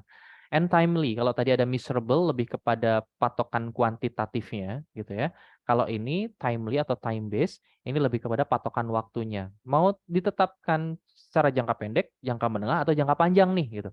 Nah, untuk menetapkan parameter waktu tentu setiap orang akan beda-beda ya. Saya tidak bisa merekomendasikan secara fix gitu ya Bapak dan Ibu. Apakah jangka pendek itu ditetapkan dalam waktu 3 bulan, 1 tahun, karena speed setiap orang beda-beda Bapak dan Ibu, oke. Persistensi seseorang juga beda-beda. Kemudian, empower seseorang juga beda-beda begitu. Sehingga ada yang merasa bahwa 3 bulan terlalu cepat bagi dia menetapkan jangka pendek, target-target jangka pendek. Tapi ada juga yang mengatakan bahwa 3 bulan terlalu lama. Bagi saya 1 bulan cukup nih untuk jangka pendek. Saya harus mencapai target saya 1 bulan. Maka speed orang beda-beda. Oke, kecepatan seseorang beda-beda untuk mencapai target karirnya. Sehingga silahkan. Yang penting Bapak dan Ibu bisa menetapkan, mengarahkan siswa-siswi Bapak dan Ibu, putra-putri Bapak dan Ibu, untuk menetapkan parameter-parameter yang jelas dari sisi waktu. Gitu ya. Oke. Baik, mohon izin ya Bapak dan Ibu, materinya cukup padat ya Ibu moderator, ini mohon izin. Jadi materinya cukup padat, tapi jadi saya akan running nih agak lari-larian nih menjelaskan materinya. Jadi nanti sesi tanya jawabnya nanti di ending saja Bapak dan Ibu ya. Oke. Nah, saya rekomendasikan nih sekilas saja cepat saja dengan pola mind mapping ya. Setidaknya ketika kita membuat tadi ya time based tadi, timely tadi.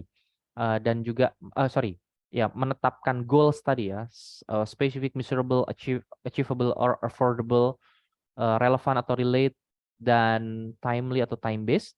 Ini setidaknya harus mampu menjawab 5W and 1H gitu ya, 5W dan 1H. What, why, where, when, who, and how gitu ya Bapak dan Ibu. Oke, dan kurang lebih apa aja sih yang perlu dijawab dari what and why, where and when, who, dan bagaimana how-nya itu akan kita diskusikan di belakang nanti. Oke. Jadi, career mind map ini akan membantu seseorang untuk bisa menetapkan goals-nya, untuk bisa membuat peta dan roadmap untuk mencapai goals karir seseorang gitu. Nggak apa-apa. ini juga bisa diimplementasikan untuk anak-anak kok Bapak dan Ibu. Insya Allah nanti di modul juga akan kita berikan simulasinya ya, akan kita berikan ilustrasinya bagaimana career mind map ini bisa diimplementasikan all segment. Ya, baik. Nah ini tadi, oh ternyata kembali lagi ke SWOT ya. Tadi ini pengertian SWOT, SWOT, Strength, Weakness, Opportunity, and Threats. Dan boleh diformulasikan Bapak dan Ibu dengan cara, mohon maaf Bapak dan Ibu sebentar.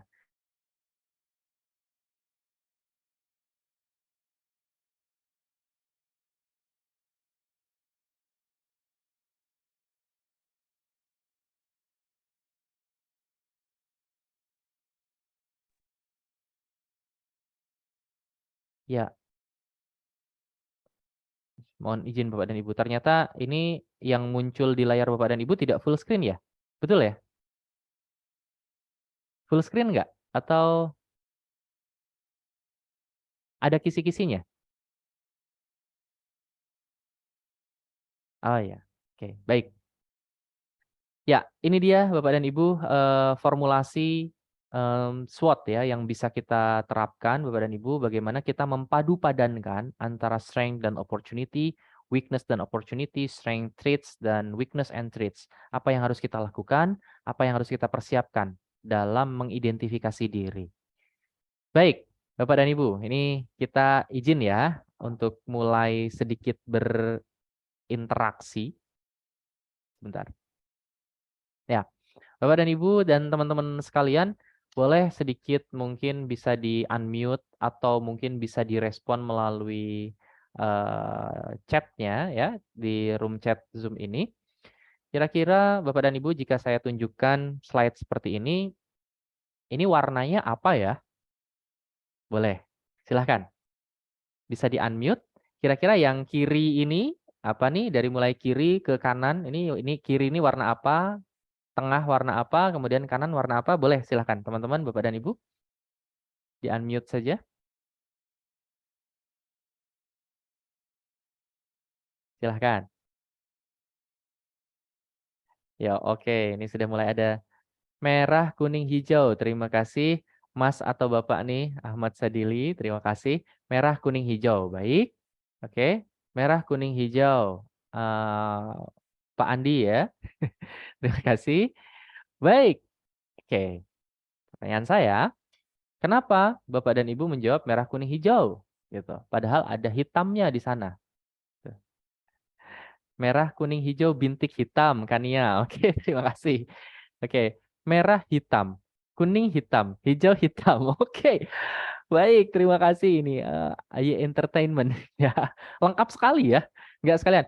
Merah, ya, eh, merah, hitam, kuning, hitam, hijau, hitam. Dalam bingkai squares.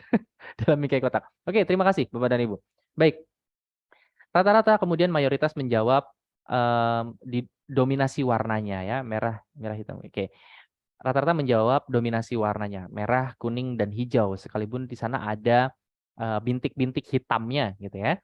Rata-rata. Baik, Bapak dan Ibu, dalam hal mengidentifikasi diri, dalam hal berkarir dan mengidentifikasi diri, kita seringkali melabeli dan menjustifikasi diri kita gitu sebagai seseorang yang ahli dan berkompeten pada bidang-bidang yang mendominasi diri kita. Oke, maka PR pertama yang perlu kita lakukan memang apa yang paling dominan dalam diri kita. Yang paling dominan mulai dari aktivitas yang paling sering kita lakukan, yang seneng setiap hari dalam sehari bisa 4 kali 5 kali karaokean gitu ya, nyanyi dan sebagainya, berarti didominasi oleh bidang artistik gitu ya, didominasi dengan bidang dan bakat-bakat potensi singingnya gitu ya, menyanyinya gitu. Didominasi oleh hal itu gitu. Kemudian ada yang menggambar, dominasi aktivitasnya didominasi dengan kegiatan-kegiatan menggambar. Ada yang merakit mesin gitu ya. Ada yang apa namanya? Terima bongkar tapi tidak terima pasang mesin-mesin dan hal-hal berkenaan dengan otomotif gitu ya. Didominasi aktivitasnya hal-hal yang seperti itu gitu. Maka respon sederhana yang bisa kita sampaikan, kamu tuh ahli di bidang apa sih? Kita bisa menjawab, maaf Bapak dan Ibu, sebentar ya. Baik, kita bisa menjawab bahwa kita cukup ahli dan kita cukup interest di aktivitas yang paling dominan dalam diri kita gitu ya. Nah, ini ilustrasi ini yang kemudian bisa menggambarkan apa yang bisa kita deskripsikan tentang diri kita gitu ya, tentang karir yang mendominasi diri kita gitu. Oke. Kemudian berarti PR-nya adalah temukan potensi atau minat yang paling dominan dalam diri kita, Bapak dan Ibu. Baik. Nah, chapter pertama hampir selesai, Bapak dan Ibu. Mungkin penjelasan saya terlalu cepat atau mungkin terlalu permukaan gitu ya, terlalu terlalu cepat ya. Bapak dan Ibu boleh secara detail lagi gitu ya, mengakses diri Bapak dan Ibu, teman-teman semuanya, atau mungkin putra-putri dan siswa-siswinya dengan berbagai instrumen yang saya rekomendasikan di sini. Ada 5 key traits atau big 5 personality di sini gitu ya, yang menggambarkan Ocean, openness to experience, conscientiousness, extraversion, agreeableness, dan neuroticism gitu ya. Dan neuroticism itu bisa dibuka di websitenya dan itu free, bisa dilakukan a big 5 test gitu ya, atau mungkin MBTI test. MBTI test ada beberapa instrumentasi, sebetulnya ada MBTI test yang dikembangkan oleh BPSDM bagus, tapi nggak tahu kenapa beberapa bulan belakangan kok tidak bisa diakses gitu ya. Tapi ada kok beberapa alternatif lainnya untuk bisa mendapatkan assessment mengenai MBTI, Myers-Briggs Type Indicators ya, yang memunculkan 4 domain kepribadian seseorang gitu. Kemudian melahirkan 8 karakter. Ada extrovert and introvert, kemudian ada sensing and feeling, kemudian ada uh, uh, ada 8 ya, Pak. Dan 8 itu kemudian dikombinasikan satu sama lain menjadi ada 16 tipe. 16 tipe itu kira-kira kita masuk pada tipe yang mana. Nah, itulah yang kemudian bisa kita jadikan dasar untuk mengidentifikasi kira-kira kita cocok berkarir di mana sih gitu. Konsultasi karir juga mengembangkan instrumen gitu ya. Di konsultasikarir.com yang bisa diakses gitu ya, dan berangkat dari teori John Holland gitu ya, yang menggambarkan RIASEC ya, realistic, investigative, artistic, social, and enterprising and conventional. Atau bisa juga Bapak dan Ibu menggunakan instrumen DISC yang merupakan gambaran diri seseorang, apakah karakteristik seseorang itu dominan, influence, consensusness, atau steadiness gitu. Namun DISC ini biasanya digunakan untuk mengukur leadership seseorang biasanya. Apakah kita cocok berkarir atau menduduki jabatan tertentu gitu ya. Itu biasanya diukur dengan DISC. Instrumen mengenai leadership sebetulnya ada beberapa, ada leadership trait questionnaires, ada skills inventory dan sebagainya. Namun yang bisa diakses adalah instrumen-instrumen yang ada di sini. Sehingga Bapak dan Ibu berbicara mengenai career preparation, terutama mengenai identifikasi diri, ada 2 teori yang bisa saya rekomendasikan, yang bisa Bapak Ibu pelajari dan bisa Bapak Ibu dalami, yaitu teori hexagonal Holland, seperti yang digambarkan nanti di instrumentasi konsultasi karir Bapak dan Ibu. Realistik, apakah kita terlahir sebagai orang yang realistis, investigatif, artistik, social, enterprising, atau konvensional. Dan kira-kira ketika kita memiliki ciri personality itu, apakah tuntutan pekerjaan atau lingkungan pekerjaannya juga seperti itu atau tidak? Semakin relate, semakin cocok, sesuai ya antara personality dengan kualifikasi atau persyaratan kerja yang ada di sana, maka akan semakin berhasil pula karir kita menurut teorinya hexagonal Holland. Dan juga ada teori karir anero gitu ya Bapak dan Ibu, yang melahirkan satu statement bahwa pengambilan keputusan karir seseorang itu ditentukan setidaknya oleh 3 hal. Yang pertama adalah heredity atau genetika yang diwariskan oleh orang tuanya. Yang kedua environment, bagaimana lingkungannya membentuk, dan yang ketiga adalah necessary, desakan kebutuhan gitu ya, sehingga seseorang mengambil keputusan karir. Dan Anero juga memetakan ciri-ciri karir menjadi 8 yang terbagi yang dibagi lagi menjadi 2 sifat. Yang 3 sifatnya adalah non-person oriented dan yang 5 itu sifatnya adalah person oriented. Artinya karir-karir yang berkaitan dengan pekerjaan yang membutuhkan komunikasi atau interaksi dengan manusia, itu person oriented. Tapi ada juga pekerjaan-pekerjaan yang tidak membutuhkan interaksi dengan manusia, tapi lebih bersifat kebendaan dan sebagainya, itu non person oriented gitu Bapak dan Ibu. Oke, baik. Itu dia Bapak dan Ibu chapter pertama gitu ya. Iya, oke. Wow, ini Ibu moderator sudah memberikan kode. Wow, ini kita sudah pukul berapa nih? Sudah lewat banyak ya Bapak Ibu. Tapi sebetulnya kalau di rundown memang kita hanya 1 jam, tapi kita fleksibel aja ya. Kalau misalnya ternyata diskusinya berkembang dan asik seru nanti boleh kita teruskan, nggak apa-apa Bapak dan Ibu. Oke? Gimana nih kesepakatan Bapak dan Ibu? Apakah saya akan lanjutkan kepada chapter-chapter selanjutnya? Saya tuntaskan dulu atau kita ada hal yang ingin ditanyakan dulu nih sama Bapak dan Ibu? Silakan Ibu moderator, gimana nih? Ya, silakan Bapak Ibu, apabila Bapak Ibu ada yang mau ditanyakan dulu di chapter yang pertama mengenai prepare tadi ya, Bapak Ibu bisa langsung saja, kalaupun tidak langsung live berkomunikasi bisa lewat chat ya. Maka nanti, nah ini sepertinya tuntaskan dulu Pak, gitu katanya. Baik, Siap. mungkin langsung dituntaskan dulu ya, karena sepertinya masih panjang nih keretanya. Silakan Pak Arya. Oke, siap. Terima kasih Ibu. Tuntaskan dulu, siap. Baik. Kita masuk chapter kedua Bapak dan Ibu. Tadi permasalahan pertama adalah tentang persiapan ya. Tentang berarti kondisinya adalah individu ini belum ambil karir nih, belum mengambil keputusan. Nah, di sini di fase kedua ini, di chapter kedua ini. Bagaimana momen-momen ketika mengambil keputusan? Karena tidak kalah dramatisnya loh Bapak dan Ibu.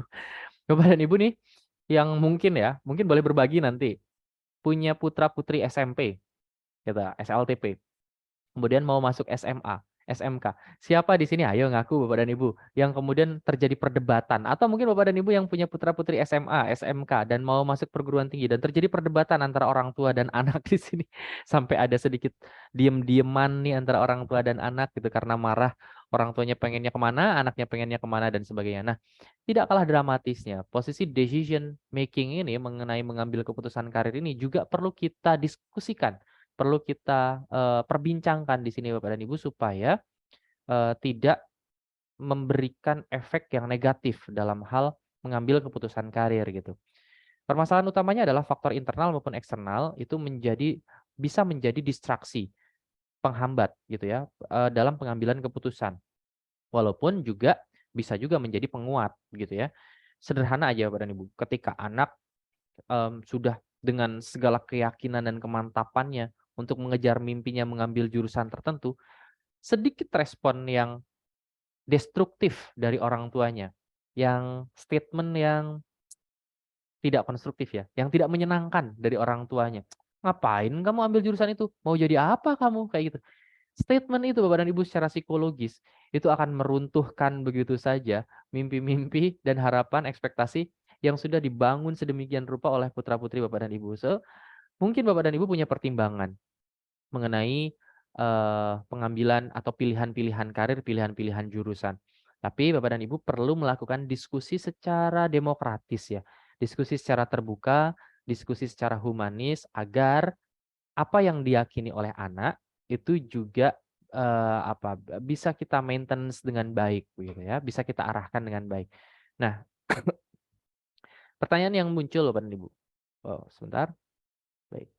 Pertanyaan yang sering muncul mengenai decision making. Sudah di ending injury time mengambil keputusan, udah tepat belum sih pilihan saya ini gitu. Terus kenapa kenapa pilihan saya ini nggak didukung gitu. Kayak tadi misalnya statement-statement dari orang tua atau statement dari gurunya gitu. Jangan ambil jurusan itu, kamu nggak bakalan jadi apa-apa kalau ambil jurusan itu gitu. Nah, hal-hal kayak gitu. Kemudian emangnya tapi ada juga pertanyaan-pertanyaan secara internal gitu. Loh, kenapa saya pilih jurusan ini ya? Gitu. Kenapa saya mengambil jurusan ini gitu? Kenapa saya apply dan register di jurusan ini? Gimana juga ada juga yang bingung gitu. Belum bisa juga saya mengambil pilihan padahal saya sudah mengidentifikasi diri saya dengan baik, tapi ketika mau melangkah tidak ada keberanian. Tidak ada kemantapan untuk mengambil jurusan. Terus kalau saya sudah ambil nih jurusan ini, siapa yang mau tanggung jawab? Kalau gagal, apa? Ibu, Bapak mau tanggung jawab. Karena ini kan pilihan Bapak Ibu, karena saya sudah punya contoh realnya di keluarga saya sendiri gitu. Menuruti keinginan orang tua, akhirnya ada reasoning gitu ya dalam diri anak, boleh gagal dalam studinya, boleh gagal dalam kuliahnya. Ini bukan pilihanku kok. Jangan sampai hal-hal seperti ini terjadi Bapak dan Ibu. Lalu apa sih sebenarnya yang mereka perlukan dalam mengambil keputusan, dalam mengambil decision gitu ya? Yaitu reason and responsibility. 3 hal yang saya rekomendasikan. Pertama, terampilah dalam melakukan skala prioritas. Yang kedua, open minded, dan yang ketiga, resolusi konflik. Apa tuh? Yang pertama, skala prioritas. Pada fase menjelang mengambil keputusan, Bapak dan Ibu dan teman-teman semuanya, perlu dilakukan kajian dan analisis mendalam terlebih dahulu tentang must to do and nice to do. Karena kadang-kadang ketika kita mengambil sebuah pilihan karir, asik ya kayaknya ya kalau kerja di sana karena gajinya gede gitu. Asik ya kalau kuliah di jurusan itu karena keren. Enak juga kalau kuliah di kota itu karena di sana gaul-gaul anaknya itu. Karena kota besar, modern. Wah, asik juga ternyata. Saya nggak tahu nih mau kuliah jurusan apa. Udahlah ngikutin teman-teman saya aja. Karena asik nih masih bareng-bareng sama teman saya. Karena asik nih ngikutin pacar saya dan sebagainya. Nah, ini nice to do. Nah, ketika mengambil keputusan, maka yang harus dilakukan, yang harus diprioritaskan adalah must to do-nya. Apa yang harus dilakukan, bukan apa yang ingin dilakukan, apa yang asik untuk dilakukan. Ketika sudah menetapkan must to do pun, udah kelihatan nih urgensinya, hal-hal yang pentingnya. Ini pun perlu kita klasifikasi kembali menjadi, oke, ini penting, tapi mendesak nggak? Gitu. Oke, semuanya penting nih, pilihan dua-duanya penting gitu ya. Alternatifnya dua-duanya penting, dua-duanya must to do. Tapi yang satu mendesak atau enggak gitu. Jangan-jangan yang satu bisa kita delay, yang satu bisa kita pending. Oke, maka yang mendesaklah yang barangkali perlu kita lakukan. Apa tuh pengertian mendesak? Banyak konteks sih Bapak dan Ibu. Misal begini, masih ada saja stigma bahwa jangan ambil diploma, ngapain nanggung kuliah jurusan diploma gitu. Oke. Ini discussable ya Bapak dan Ibu ya. Oke, bisa kita diskusikan. Tapi not bad menurut saya untuk ambil jurusan, untuk ambil pilihan diploma juga D3, D4 dan sebagainya, D2 dan sebagainya, silahkan gitu. Barangkali must to do and urgent. Kenapa? Karena saya tidak bisa studi terlalu lama dan saya harus segera bekerja. Tapi ijazah yang saya perlukan adalah ijazah pendidikan tinggi. So diploma barangkali pilihan yang paling realistis. Gitu ya Bapak dan Ibu. Saya harus kuliah, saya harus cepat bekerja, tapi modal saya tidak banyak dalam studi. Diploma barangkali menjadi pilihan yang urgent, gitu ya. Nah, hal-hal seperti ini yang barangkali bisa kita diskusikan tentang skala prioritas Bapak dan Ibu. Apa sih kemudian tahapan mengambil keputusan dalam rangka mengimplementasikan skala prioritas itu? Ya banyak pertimbangannya, mulai dari mengidentifikasi masalah, menyusun berbagai alternatif, menghadirkan berbagai alternatif. Jadi tolong deh teman-teman mahasiswa yang ada di sini, kalau kalian ingin berkarir, oke ini kan kebanyakan jurusan pendidikan nih gitu. Jangan stuck pada satu pilihan, aduh saya sudah di kerangkeng pilihan saya, dibatasi pilihan saya, cuman jadi guru one and only. Enggak teman-teman, tolong. Usia teman-teman tadi masih usia tentatif dan eksploratif. Teman-teman boleh menghadirkan berbagai alternatif pilihan karir, tentu saja ya. Pada SMART goal tadi adalah ada nuansa relate dan relevan.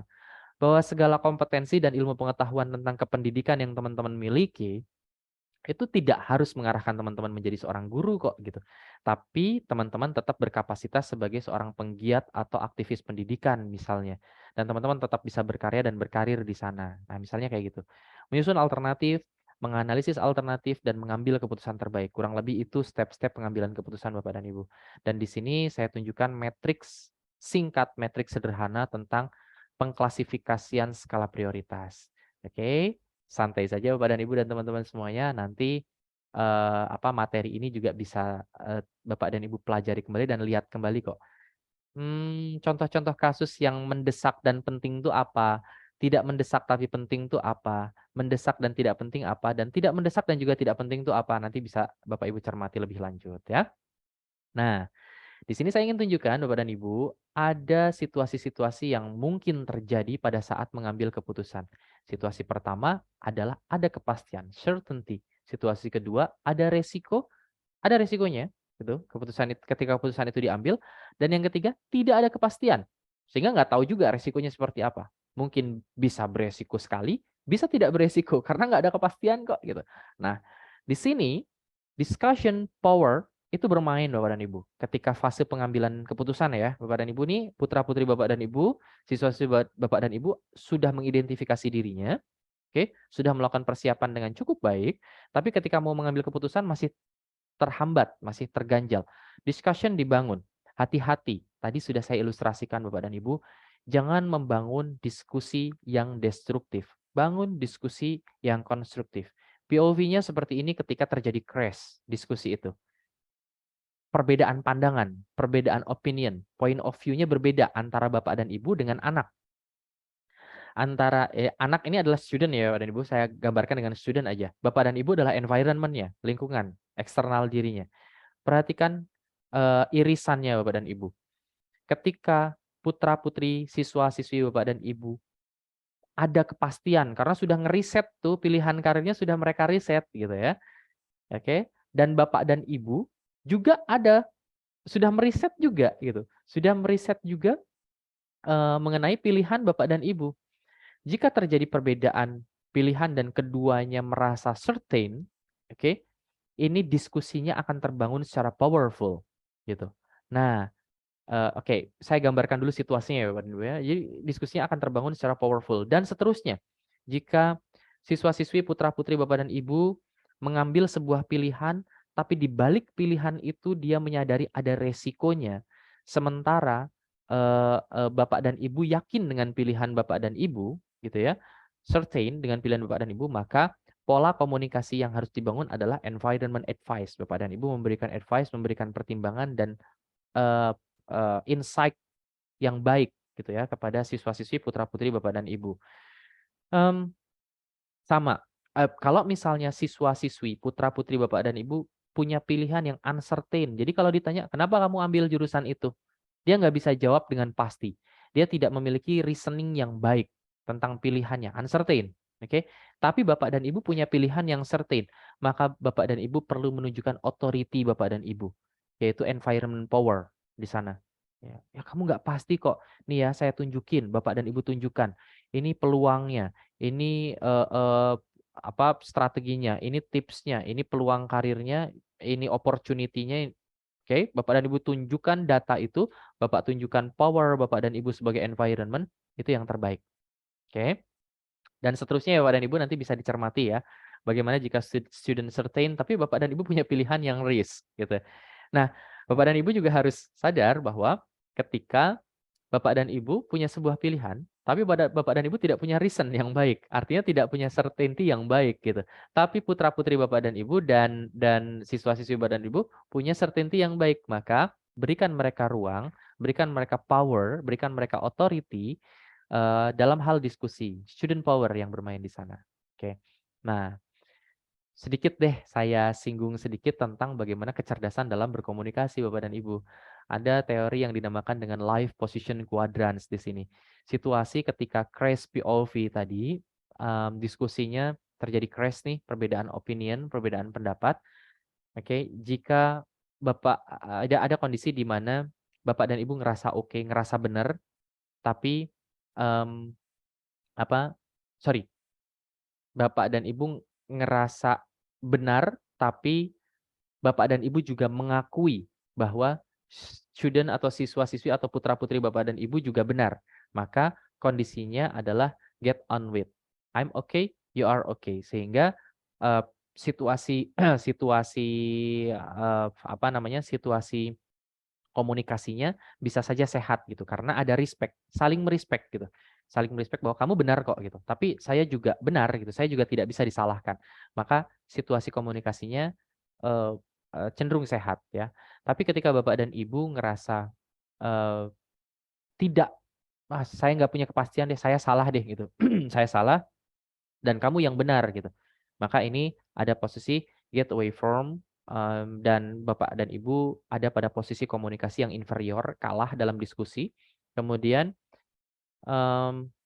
ada situasi di mana oke sih, saya juga nggak punya kepastian, saya uncertain, tapi kamu juga tidak bisa menunjukkan reasoning, kamu juga uncertain, kamu juga tidak bisa menunjukkan reason yang baik, maka posisi itu ya nggak kemana-mana, go nowhere. Diskusi itu tidak akan menghasilkan sebuah resolusi yang baik, menghasilkan solusi yang tepat gitu. Nah, yang bahaya adalah ketika Bapak dan Ibu ngerasa benar, tapi student Bapak dan Ibu disalahkan. Sementara dari perspektif student, dari perspektif anak juga ngerasa demikian, saya benar, Bapak dan Ibu yang salah gitu. Maka ini get rid of ya situasi komunikasinya menjadi sangat panas gitu kan, saling menyalahkan dan saling merasa benar. Kembali lagi ke karakteristik tadi Bapak dan Ibu, kembali ke karakteristik em, apa namanya potensi-potensi yang terjadi ketika mengambil sebuah keputusan. Certain, risk, or uncertain. Tinggal dilihat saja kira-kira kondisi Bapak dan Ibu seperti apa, putra-putri Bapak dan Ibu juga kondisinya seperti apa. Maka pola komunikasi yang perlu dibangun juga seperti apa. Itu bisa didiskusikan dan bisa dipelajari nanti ya Bapak dan Ibu. Jadi saya berharap jangan lagi ada fenomena tahunan ya, karena setiap tahun selalu ada nih cerita-cerita ke saya yang berkonsultasi tentang saya lagi marahan sama anak saya gara-gara berbeda pendapat untuk milih jurusan gitu ya. Kemudian ada juga yang ketika anak saya mau ngelamar pekerjaan di situ, tapi saya nggak srek deh kalau kerja di sana, tapi anak saya tuh pengen banget kerja di situ. Nah, diskusi-diskusi yang kemudian melahirkan komunikasi tidak efektif tidak perlu lagi terjadilah gitu ya, karena sudah ada kok formulasinya yang bisa kita tawarkan gitu ya Bapak Ibu. Oke, karena tadi requestnya dituntaskan, chapter terakhir Bapak dan Ibu, setelah ini kita akan lakukan diskusi. Kita masuk ceritanya, situasinya, putra-putri Bapak dan Ibu, ini siswa-siswi Bapak dan Ibu sudah ambil pilihannya, sudah masuk ke pilihan studinya atau pilihan berkarirnya. Nah, sekarang kan tadi situasinya, permasalahan utamanya di sini ada temptation respon atau respon terhadap godaan-godaan ketika berkarir. Dan bagaimana juga permasalahan mengenai expertise building, bagaimana membangun expertise atau keahlian ketika kita sudah memilih jurusan tertentu atau memilih karir tertentu. Maintenance gitu ya Bapak dan Ibu ya, bagaimana memelihara karir kita atau studi kita dengan baik, dengan mantap gitu ya. Nah, ini godaan berpindah karir biasanya ya, case-case-nya ya Bapak dan Ibu. Resign saya nggak cocok lagi kerja di sini gitu ya. Terus godaan untuk give up, menyerah, saya udah nggak bisa lagi ngerjain hal-hal kayak gini. Tapi belum punya pilihan, belum punya pilihan mau kerja apaan gitu. Pokoknya saya mau resign aja dulu gitu. Nah, ini yang menyebabkan secara statistik data yang saya pelajari, angka turnover di Indonesia itu sangat tinggi sekali. Ya, sangat tinggi sekali. Jadi baru masuk 1 minggu kerja gitu ya, udah resign gitu. Kemudian baru berapa lama bekerja, baru dapat tantangan dikit aja di tempat kerjaannya gitu, atau ditegur dikit aja udah resign, secara mentality-nya nggak kuat dan sebagainya. So, ini bagaimana nih supaya kita bisa memaintenance dengan baik karir kita. Buat teman-teman mahasiswa di sini ya. Saya lihat ada beberapa mahasiswa teman saya ya dari kampus, ada yang dari Surakarta gitu ya, ada yang dari luar Jawa juga saya lihat ya di pendaftaran. Nah, apa yang mereka perlukan adalah reinforcement. Apa yang kita perlukan adalah reinforcement. Bapak dan Ibu barangkali yang sekarang sudah berkarir, sedang bekerja di sebuah institusi atau lembaga, dan ngerasa mulai goyah nih gitu karena mungkin berbagai problem yang terjadi gitu ya. Ibu moderator juga ya. Apa yang mereka perlukan adalah reinforcement, penguatan gitu. Satu, penguatan karakter, kedua improvement, dan ketiga legitimasi dan aktualisasi. Itu yang saya rekomendasikan. Bapak dan Ibu, teman-teman sekalian yang saya hormati, menjadi lebih baik aja atau menjadi yang terbaik aja ternyata dalam berkarir itu nggak cukup Bapak dan Ibu. Kadang-kadang kita hanya terfokus bagaimana supaya kita menjadi outstanding dan menjadi number one deh, selalu di depan kayak Yamaha tuh gimana caranya gitu. Jadi obsesinya hanya itu saja yang dikejar ya. Kita lupa bahwa karakter juga perlu kita bangun di sana gitu ya. Karakter juga perlu kita temukan dalam diri kita gitu. Kenapa? Karena karakter akan menciptakan notice terhadap value yang dimiliki oleh individu gitu. Panji Pragiwaksono dalam stand up komedinya pernah mengatakan iPhone itu hanya mengeluarkan inovasi earplug-nya dikasih warna putih yang sejauh ini mindset orang tuh yang namanya earphone ya warnanya hitam dong gitu. Ngapain putih mencolok banget dan sebagainya. iPhone hanya mengeluarkan inovasi berwarna putih saja gitu. Tapi kemudian konsumen dan customer menotis itu gitu. Nah, jadi sehingga kadang-kadang di dunia kerja Bapak dan Ibu dan teman-teman semuanya, di dunia karir itu capek ketika kita mencari mana yang terbaik itu akan lelah karena akan selalu bermunculan orang baru lebih baik lagi ini ternyata ini besoknya ini yang lebih baik besoknya si C yang lebih baik besoknya si D yang lebih baik selalu berganti kadang-kadang lelah kita menilai dan mencari memilih orang yang selalu lebih baik kadang-kadang kita lelah tapi yang unik adalah kita lebih menotis orang yang memiliki karakter gitu. Ini unik nih orang ini yang nggak dimiliki oleh orang lain gitu. Terlepas dari kemudian dia achieve atau enggak, tapi orang ini berkarakter. Biasanya itu akan dinotis. Jadi step pertama kita menjadi person yang dinotis dulu deh dalam berkarir gitu. Nah, baru setelah kita dinotis, kita mantapkan branding diri kita. Jangan pernah ke orang lain kalau mau tanya tentang public speaking. Ke saya ahlinya public speaking. Jangan tanya ke orang lain kalau mau tanya tentang hitungan data dan analisis. Saya ahlinya. Branding diri, value dirinya mulai diciptakan di sana. Kemudian, jangan tanya ke orang lain soal hitung-hitungan keuangan, finance, karena saya yang paling ahli di sini. Branding diri akan kita munculkan pada saat environment, lingkungan sudah menotis diri kita. Oke? Oke. Pertanyaan saya selanjutnya Bapak dan Ibu, masih bermain dengan warna, ini biasanya digunakan untuk tes blind color test ya. Mulai dari kiri sampai dengan kanan. Boleh di chat Bapak dan Ibu dan teman-teman semuanya. Angka berapa yang saya tanya? Atau apa yang Anda lihat? Bukan angka berapa, sorry. Apa yang Anda lihat? Dari mulai kiri ke kanan.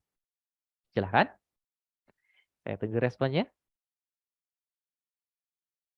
Yuk. Ada bulat-bulat nih, ada 3 buletan. Ya, oke, baik. Ibu 972. Oke, baik. Terima kasih Ibu Supatniatun. Ya, Bu Atun. Oke, ada lagi boleh? Silakan yang open mic. Ada siapa di sana? Apa yang dilihat nih? Apa sih yang dilihat? Angka 972, warna merah, kuning, hijau, lingkaran. Wow, lengkap kan ya? Thank you. Ada lagi silakan. Satu lagi deh. Merah 9, kuning 7, hijau 2. Thank you Pak Andi, Mas Andi. Oke, terima kasih ya. Baik. Kalau misalnya tadi di quiz tadi, ice break tadi, kita bermain warna apa sih gitu ya, yang kemudian mendominasi. Oke. Kalau saya tanya, kan di sini sebetulnya kalau berbicara warna, yang paling dominan kan di bulatan pertama yang paling kiri adalah warna merah. Tapi kita tidak menjawab itu bulatan merah. Kita menjawabnya itu 9. Tuh, padahal angka 9 yang berwarna kuning ini tidak dominan. Gitu, tidak dominan. Kemudian di yang tengah nih gitu. Ini kan yang dominan warna kuning, tapi kita tidak menjawab kuning gitu. Tapi kita justru melihat warna hijaunya yang berangka 7. Kemudian yang warna hijau juga demikian gitu. Dominannya warna hijau, tapi kita tidak menjawab hijau, tapi yang kita jawab adalah 2. Meskipun itu tidak dominan. Itu minoritas gitu ya, merah gitu ya. Tapi berangka 2. Artinya apa Bapak dan Ibu? Boleh, tadi kita sudah mulai mengidentifikasi dominasi yang ada dalam diri kita. Wow, kita ini singer nih gitu. Kita ini aktivitas dominannya bernyanyi, kita aktivitas dominannya mengajar gitu. Tapi pertanyaan selanjutnya Bapak dan Ibu, dalam hal berkarir, dalam hal keberhasilan karir, dominasi saja ternyata tidak cukup, tidak berhenti di dominasi saja. Kita perlu punya value. Bapak dan Ibu lebih menotis 972. Oke? Angka berharga di sana, gitu ya. Sehingga value Bapak dan Ibu ini menjadikan kita berharga gitu ya. Value itu menjadikan kita lebih ternotis lagi di balik dominasi yang kita miliki gitu. Ya, jadi yang perlu kita tumbuhkan dalam maintenance karir kita adalah apa value yang ada dalam diri kita selain dari dominasi aktivitas yang sudah kita lakukan tadi gitu ya. Value-nya apa nih gitu. Apa yang kemudian kita menjadi berharga? Oh, value-nya mungkin bisa saja berupa kita punya sertifikasinya loh, kita punya legalnya loh, kita sah ketika kita mengoperasikan alat tertentu misalnya. Kita sah ketika kita memberikan training tertentu karena kita punya legalnya, kita punya value-nya itu gitu. Kita punya value karena kita berpengalaman dan public trust gitu ya. Public ini banyak mempercayakan saya untuk menjadi konsultan dan menjadi trainer atau menjadi narasumber dan sebagainya. Itu value. Gitu. Jadi tidak cukup dengan hobi yang sering dilakukan saja, tapi kemudian value-nya apa gitu ya. Value-nya bagaimana sehingga itu menjadi dinilai berharga. Bapak dan Ibu, sedikit ilustrasi kita sampaikan, mayoritas manusia terobsesi to be stars, untuk menjadi bintang. Tapi lupa mereka, bintang tuh banyak banget meskipun mereka tuh menyinari, mampu mengeluarkan cahaya sendiri kan gitu ya. Tapi mereka terobsesi untuk menjadi bintang. Kan yang menjadi, kan bintang lebih banyak gitu. Padahal Earth, bumi gitu ya, ini cuma satu. Nggak ada tuh yang pengen jadi bumi, nggak ada yang pengen jadi Earth, pengennya jadi stars, pengennya jadi bintang. Pesaingnya menjadi banyak tuh bintangnya. Bahkan kadang-kadang bintang tuh jauh banget nggak kelihatan, bahkan tidak terlihat gitu. Tapi to be Earth, walaupun tidak bisa menyinari dirinya sendiri gitu ya, tapi punya karakteristik, punya value, punya sesuatu hal yang dinotis menjadi berbeda dari yang lain. Gitu ya. Dengan segala karakteristik uniknya. So, siswa-siswi dan putra-putri Bapak dan Ibu jangan pernah down, jangan pernah merasa menjadi inferior dan merasa tidak berdaya hanya karena kalah bersaing dengan teman-temannya di sekolahnya, Bapak dan Ibu. It's okay belum menjadi stars. It's okay belum menjadi bintang. Tapi ketika kamu bisa menjadi bumi, bisa menunjukkan karakteristik dan unikmu, it's good untuk karir yang baik begitu ya. Nah, ini sering kita lihat juga gitu ya. Udah mau sampai waktunya ada yang menyerah, ada yang give up gitu. Pilihannya cuma 3 kok di sini gitu. Ada orang-orang yang, ini teman-teman yang rasa goyah di pilihan jurusan studinya gitu. Teman-teman pilihannya mau lelah berupaya karena teman-teman terus mencari alasan apa yang teman-teman suka di jurusan ini sampai akhirnya teman-teman capek banget nih, saya nggak nemu-nemuin nih sampai saya jalanin perkuliahan ini, sampai saya jalanin studi ini, saya jalanin karir ini, nggak nemu juga apa yang menarik di prodi ini gitu ya. Atau pilihan yang kedua, berupaya keras tanpa tutup mata deh gitu ya, apa yang disuka, pokoknya saya lakukan aja gitu ya. Atau pilihan yang ketiga, saya akan temukan tujuan karir saya, temukan apa yang saya suka dengan cara yang berbeda gitu. Jadi silahkan untuk memaintenance karir kita, memaintenance pilihan yang sudah kita tetapkan, saya rekomendasikan yang paling atas deh, working smart Bapak dan Ibu. Lakukan cara yang berbeda untuk menemukan keseruan yang berbeda gitu ya. Oke. Pasti capek lah ya dalam berkarir, pasti dalam studi maupun dalam berkarir pasti capek. Yuk motivasi sama-sama siswa-siswi dan putra-putri kita Bapak dan Ibu untuk mengejar karir, untuk menjadi unik, untuk memiliki value, itu akan berdarah-darah dan capek sekali. Keberhasilan karir dan capaian karir kita barangkali adalah serpihan-serpihan perjalanan hidup yang tidak menyenangkan, yang menyedihkan. Teorinya bernama the compound effect. Sukses itu bukan satu dentuman hebat yang terjadi begitu aja, tapi sebuah perjalanan dan sebuah yang membosankan, tidak menyenangkan, tidak seksi, melelahkan, dan sebagainya, Bapak Ibu. Tapi dilakukan dengan benar, itu akan membangun konstruksi dan fondasi yang baik. Tidak ada no elevator to success, tidak ada lift yang cuman kita berdiri aja, tiba-tiba kita sudah sampai rooftop, sampai ke tingkat atasnya gitu. Nggak ada. We have to stepping stairs by stairs, kita harus tapaki anak tangga satu persatu, berdarah-darah, melelahkan, berkeringat, tidak menyenangkan, sedih, dan sebagainya. Tapi kita akan sampai ke atas. Oke. Sabar ya Ibu Moderator. Dikit lagi, ini beberapa slide lagi. Oke. Ada 2 pilihan Bapak dan Ibu. Oke, teman-teman semuanya. Besok ada sebuah perusahaan yang akan menawarkan, 2 perusahaan yang akan menawarkan pekerjaan kepada teman-teman. Satu perusahaan sebulan bergaji 10.000 aja, tapi perusahaan itu berkomitmen akan menaikkan gajinya 2 kali lipat setiap bulannya, dan perusahaan yang satunya akan bergaji 10 tahun sejak bulan pertama bekerja. Dua-duanya perusahaan ini memberikan kontrak selama 2 tahun atau 24 bulan.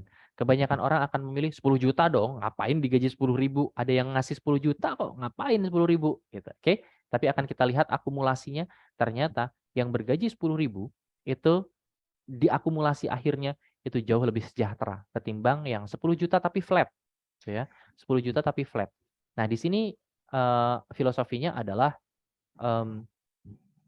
boleh bisa jadi kapasitas kita dan kompetensi kita ala kadarnya di awal gitu.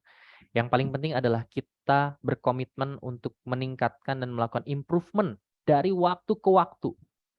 Pesaing kita dan kompetitor kita hebatnya luar biasa. Di awal bersaing tuh hebatnya luar biasa nih kompetitor kita gitu. Tapi dia flat, kemampuannya kayak gitu terus. Tidak mencoba untuk mengimprove. Tapi kita yang punya kompetensi sederhana, tapi punya komitmen yang baik untuk meningkatkan, melipat gandakan dari waktu ke waktu akan mengungguli mereka. So, jangan khawatir dengan keterbatasan dan kesederhanaan kompetensi putra-putri, siswa-siswi, Bapak dan Ibu semuanya. Yang paling penting adalah motivasi untuk terus meningkatkan improvement dalam dirinya, Bapak dan Ibu. Last discuss, Bapak dan Ibu. Sekarang pertanyaan rekomendasi terakhir saya tentang legitimasi dan aktualisasi. Yuk, Bapak dan Ibu, sekarang boleh deh yang terakhir deh, yuk last discuss yuk. Berapa sih harga air mineral ini? Saya nggak di-endorse ya sama air mineral ini, Bapak dan Ibu. Tapi kira-kira berapa sih yang Bapak Ibu tahu? Harganya berapa? Bapak Ibu, Akang, Teteh, Mas, Mbak. Aqua dengan ukuran tanggung, botol ukuran tanggung. Berapa nih harganya sih? 3.000 ya Kang Arif. Tergantung tempatnya ya karena sudah ada di sini ya. 3.000, 3.000. Oke, pada umumnya 3.000 Dama. Terima kasih. Baik, betul sekali. Tergantung tempatnya. 3.000 ya. Oh, 3.000 ya. Ternyata ini sudah SNI seperti harganya nih ya, 3.000. Tapi tergantung tempatnya. Apakah nilainya akan berharga sama ketika tempatnya berbeda? Karena air mineral di warung 3.000 betul gitu. Berpindah ke mana ya? Berpindah ke kantin deh gitu, ke kantin kampus mungkin harganya menjadi 3.500. Berpindah di atas kereta mungkin harganya akan menjadi 6.000. Berpindah ke bioskop harganya akan menjadi 10.000 padahal kemasannya sama, isinya sama, literannya sama dan sebagainya. Tempatnya yang berbeda. Baik. Situasi ini Bapak dan Ibu, karena ini last discuss ya. Situasi ini adalah situasi alternatif terakhir ketika Bapak dan Ibu merasa value Bapak dan Ibu itu tidak ada harganya atau dinilai kecil harganya gitu ya. Barulah ini adalah langkah terakhir mungkin yang udah sangat toksik sekali pengen resign dan sebagainya, maka ini adalah alternatif terakhir untuk berpindah pada tempat yang lebih menghargai value Bapak dan Ibu. Tapi sekali lagi Bapak dan Ibu, ini adalah step terakhir. Step pertama yang harus dilakukan adalah temukan dulu deh keseruan-keseruan dan keasikan. Jangan-jangan berpindah tempat, kita bukannya pindah dari warung ke bioskop, jangan-jangan pindah nih dari warung ke kemana gitu, ke tempat yang lebih rendah lagi harganya gitu. Nah, jangan-jangan kita kayak gitu gitu. Nah, kita memang harus mempertimbangkan banyak hal ketika kita berpindah environment berkarir Bapak dan Ibu. Ini hanya alternatif sangat terakhir sekali ketika value Bapak dan Ibu tidak dihargai di tempat ini gitu ya, tidak berkembang di tempat ini dan hanya menjadi toksik saja di tempat ini, maka bolehlah karena ada sebuah teori pilihan jabatan dari Hopok yang mengatakan bahwa job satisfaction itu dilakukan bisa terjadi ketika seseorang itu berada di lingkungan kerjanya yang baru. Gitu Bapak dan Ibu. Menurut teori Hopok. Tapi lagi-lagi ya Bapak dan Ibu ya. Ini bukan berarti oh yaudah deh kata Pak Arya kemarin katanya kalau misalnya ini kita nggak nyaman di sini pindah aja deh. Tapi jangan-jangan cuma 3 bulan nggak nyaman lagi, pindah lagi, 3 bulan pindah lagi. Nah ini berarti berkaitannya bukan dengan environment yang bermasalah, berarti personalnya atau ya individunya, mentalitinya yang bermasalah. Alright, terima kasih Bapak dan Ibu, itu dia luar biasa lari-larian. Mohon maaf banget ya Bapak dan Ibu, teman-teman semuanya, kurang santai ini jelasinnya karena waktu kita terbatas ya. Oke baik, saya kembalikan lagi ke moderator untuk bisa kita diskusi. Silakan. Iya, baik. Terima kasih Pak Arya, materi yang sangat luar biasa yang sudah disampaikan pada kesempatan malam hari ini mengenai karir ya. Kayaknya kalau karir tuh semua orang, bahkan di usia kita, kan semuanya memang sedang menjalankan ya. Apalagi untuk Bapak Ibu guru nih yang mungkin harus memberikan advice atau mengarahkan, membimbing siswanya untuk memilih pilihan karir yang tepat. Untuk mahasiswa-mahasiswa ya, para teman-teman mahasiswa yang malam hari ini sudah hadir, juga mungkin sedang berada di masa butuh bimbingan gitu ya, untuk mencapai karir yang terbaik nantinya. Mungkin Bapak Ibu ada yang mau didiskusikan pada kesempatan malam hari ini? Silahkan bisa open mic atau bisa chat juga ya di kolom chat. Saya persilahkan karena memang waktu kita sangat terbatas. Ya, apabila belum ada hal yang ingin ditanyakan, nanti bisa untuk chat kita boleh di grup ya. Kita masih sedia karena adminnya standby juga. Barangkali dari Bapak Ibu, dari mahasiswa, dan selamat bergabung juga ini untuk Bapak Ibu guru dari luar Jogja. Dan dari wilayah-wilayah lain ya di luar Yogyakarta. Oke, adakah yang mau ditanyakan Bapak Ibu terkait dengan materi kita pada kesempatan malam hari ini ya? Iya, saya informasikan ulang juga untuk Bapak Ibu yang nanti menghendaki fasilitas-fasilitas seperti e-sertifikat, e-modul konsultasi karir, kemudian free juga konsultasi karir, ada juga e-voucher untuk seluruh seminar konsultasi karir, dan berbagai ragam materi bimbingan karir. Juga nanti ada free akses instrumen untuk identifikasi minat karir. Bapak Ibu bisa nanti mendapatkan semua fasilitas itu dengan berkontribusi Rp30.000 saja ya. Kemudian bagi yang sudah akan kami proses nanti setelah 2 minggu ya, maksimal 2 minggu kegiatan ini berlangsung, maksimal ya, akan kami share semua fasilitas yang tadi sudah disebutkan. Namun apabila Bapak Ibu tadi belum sempat nih mendaftar dengan yang memberikan kontribusi, bisa menyusul tidak masalah, begitu ya. Terima kasih untuk semangat yang masih membara nih sampai di detik-detik terakhir perjumpaan kita. Mungkin ada closing statement dari Pak Arya. Pak Arya, silakan bisa memberikan motivasinya ya. Oke, baik. Sebelum saya berikan closing statement barangkali, silahkan Bapak dan Ibu, jika ada yang ingin ditanyakan boleh lewat chat juga boleh. Terima kasih Bu Atun dan Kang Arif ya dari Jawa Barat ini. Ini Kang Arif nih dicari keponakannya ini di sini ternyata ada dalam satu room yang sama nih Kania ada. Oke, baik. Ya, terima kasih Ibu Erni. Jadi barangkali begini Bapak dan Ibu berkenaan dengan personal brand ya, dengan value diri dalam hal berkarir barangkali ya. Saya sering kali juga menyampaikan ini di kelas ya dalam sesi-sesi motivasi juga begitu. Bahwa to be gold gitu ya. Oke, nggak apa-apa tadi to be earth, jangan selalu mengejar to be stars, tapi usahakan create diri kita to be gold gitu, menjadi emas gitu. Karena mungkin di akhir-akhir tadi saya sampaikan kalau Bapak dan Ibu ngerasa Bapak dan Ibu adalah punya value yang baik gitu ya, punya value yang bagus tapi tidak di-respect oleh lingkungannya. Ya sudah menurut teorinya Hopok memang untuk mendapatkan job satisfaction memang kemudian berpindah gitu. Tapi ketika Bapak dan Ibu menjadi gold gitu ya, menjadi gold, maka sebetulnya tidak perlu khawatir bekerja di lokasi atau di lingkungan sesederhana apapun. Karena kadang-kadang ada kan ketika berkarir itu, ini teman-teman juga sama nih, teman-teman mahasiswa juga ketika diskusi itu juga sering menyampaikan seperti ini. Kok nggak keren banget sih kerja di startup gitu, kayaknya kok nggak punya kantor gitu ya, kemudian karyawannya juga cuman berapa dan sebagainya. Oke, ini juga discussable ya buat teman-teman Gen Z terutama, bahwa tidak buruk loh bekerja di startup selama teman-teman juga menunjukkan kompetensi terbaik teman-teman to be gold gitu ya, menjadi emas. Karena mungkin boleh deh gitu, lingkungannya belum baik gitu, lingkungannya belum baik. Tapi selama teman-teman menjadi gold di situ, you are still gold gitu. Ketika teman-teman Ini emas gitu ya. Emas itu ketika dicemplungin ke air kotor, dia akan tetap menjadi emas gitu. Dia akan tetap menjadi emas. Emas ini kecemplung di kloset, dia akan tetap berkarakter emas dan sebagainya. So, di tempat terkotor sekalipun, di tempat terkecil sekalipun, begitu, di tempat yang dirasa tidak nyaman sekalipun gitu. If you gold, you are still gold gitu.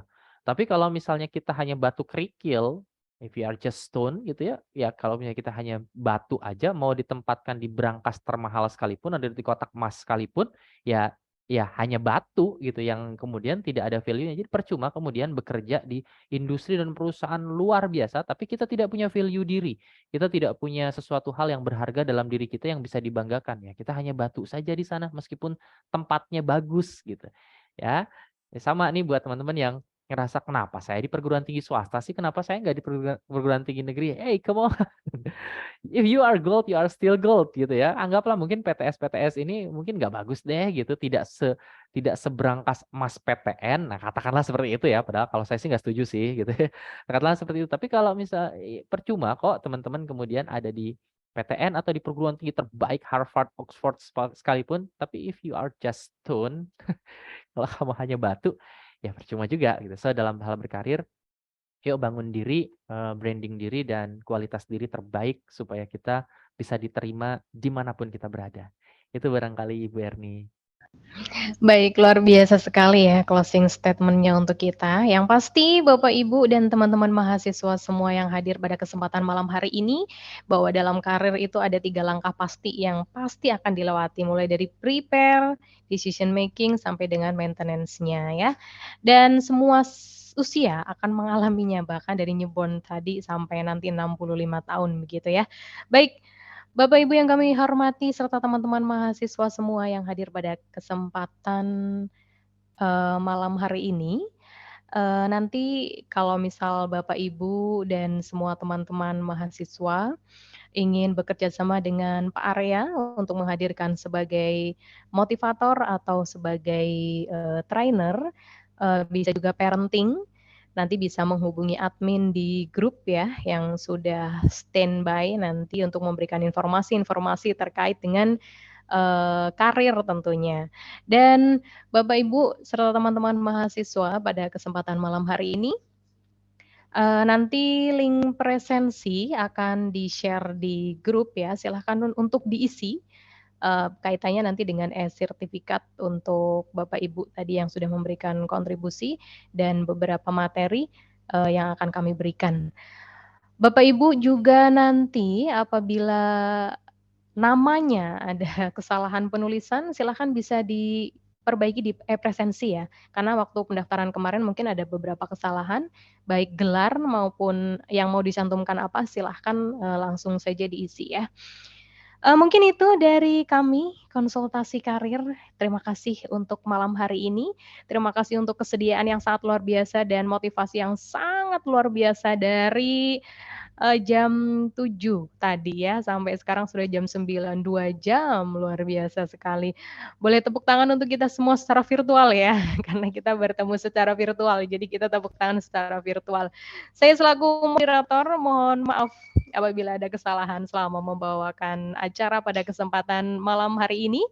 Kita akan bertemu kembali di Bincang Karir session selanjutnya ya, ditunggu saja.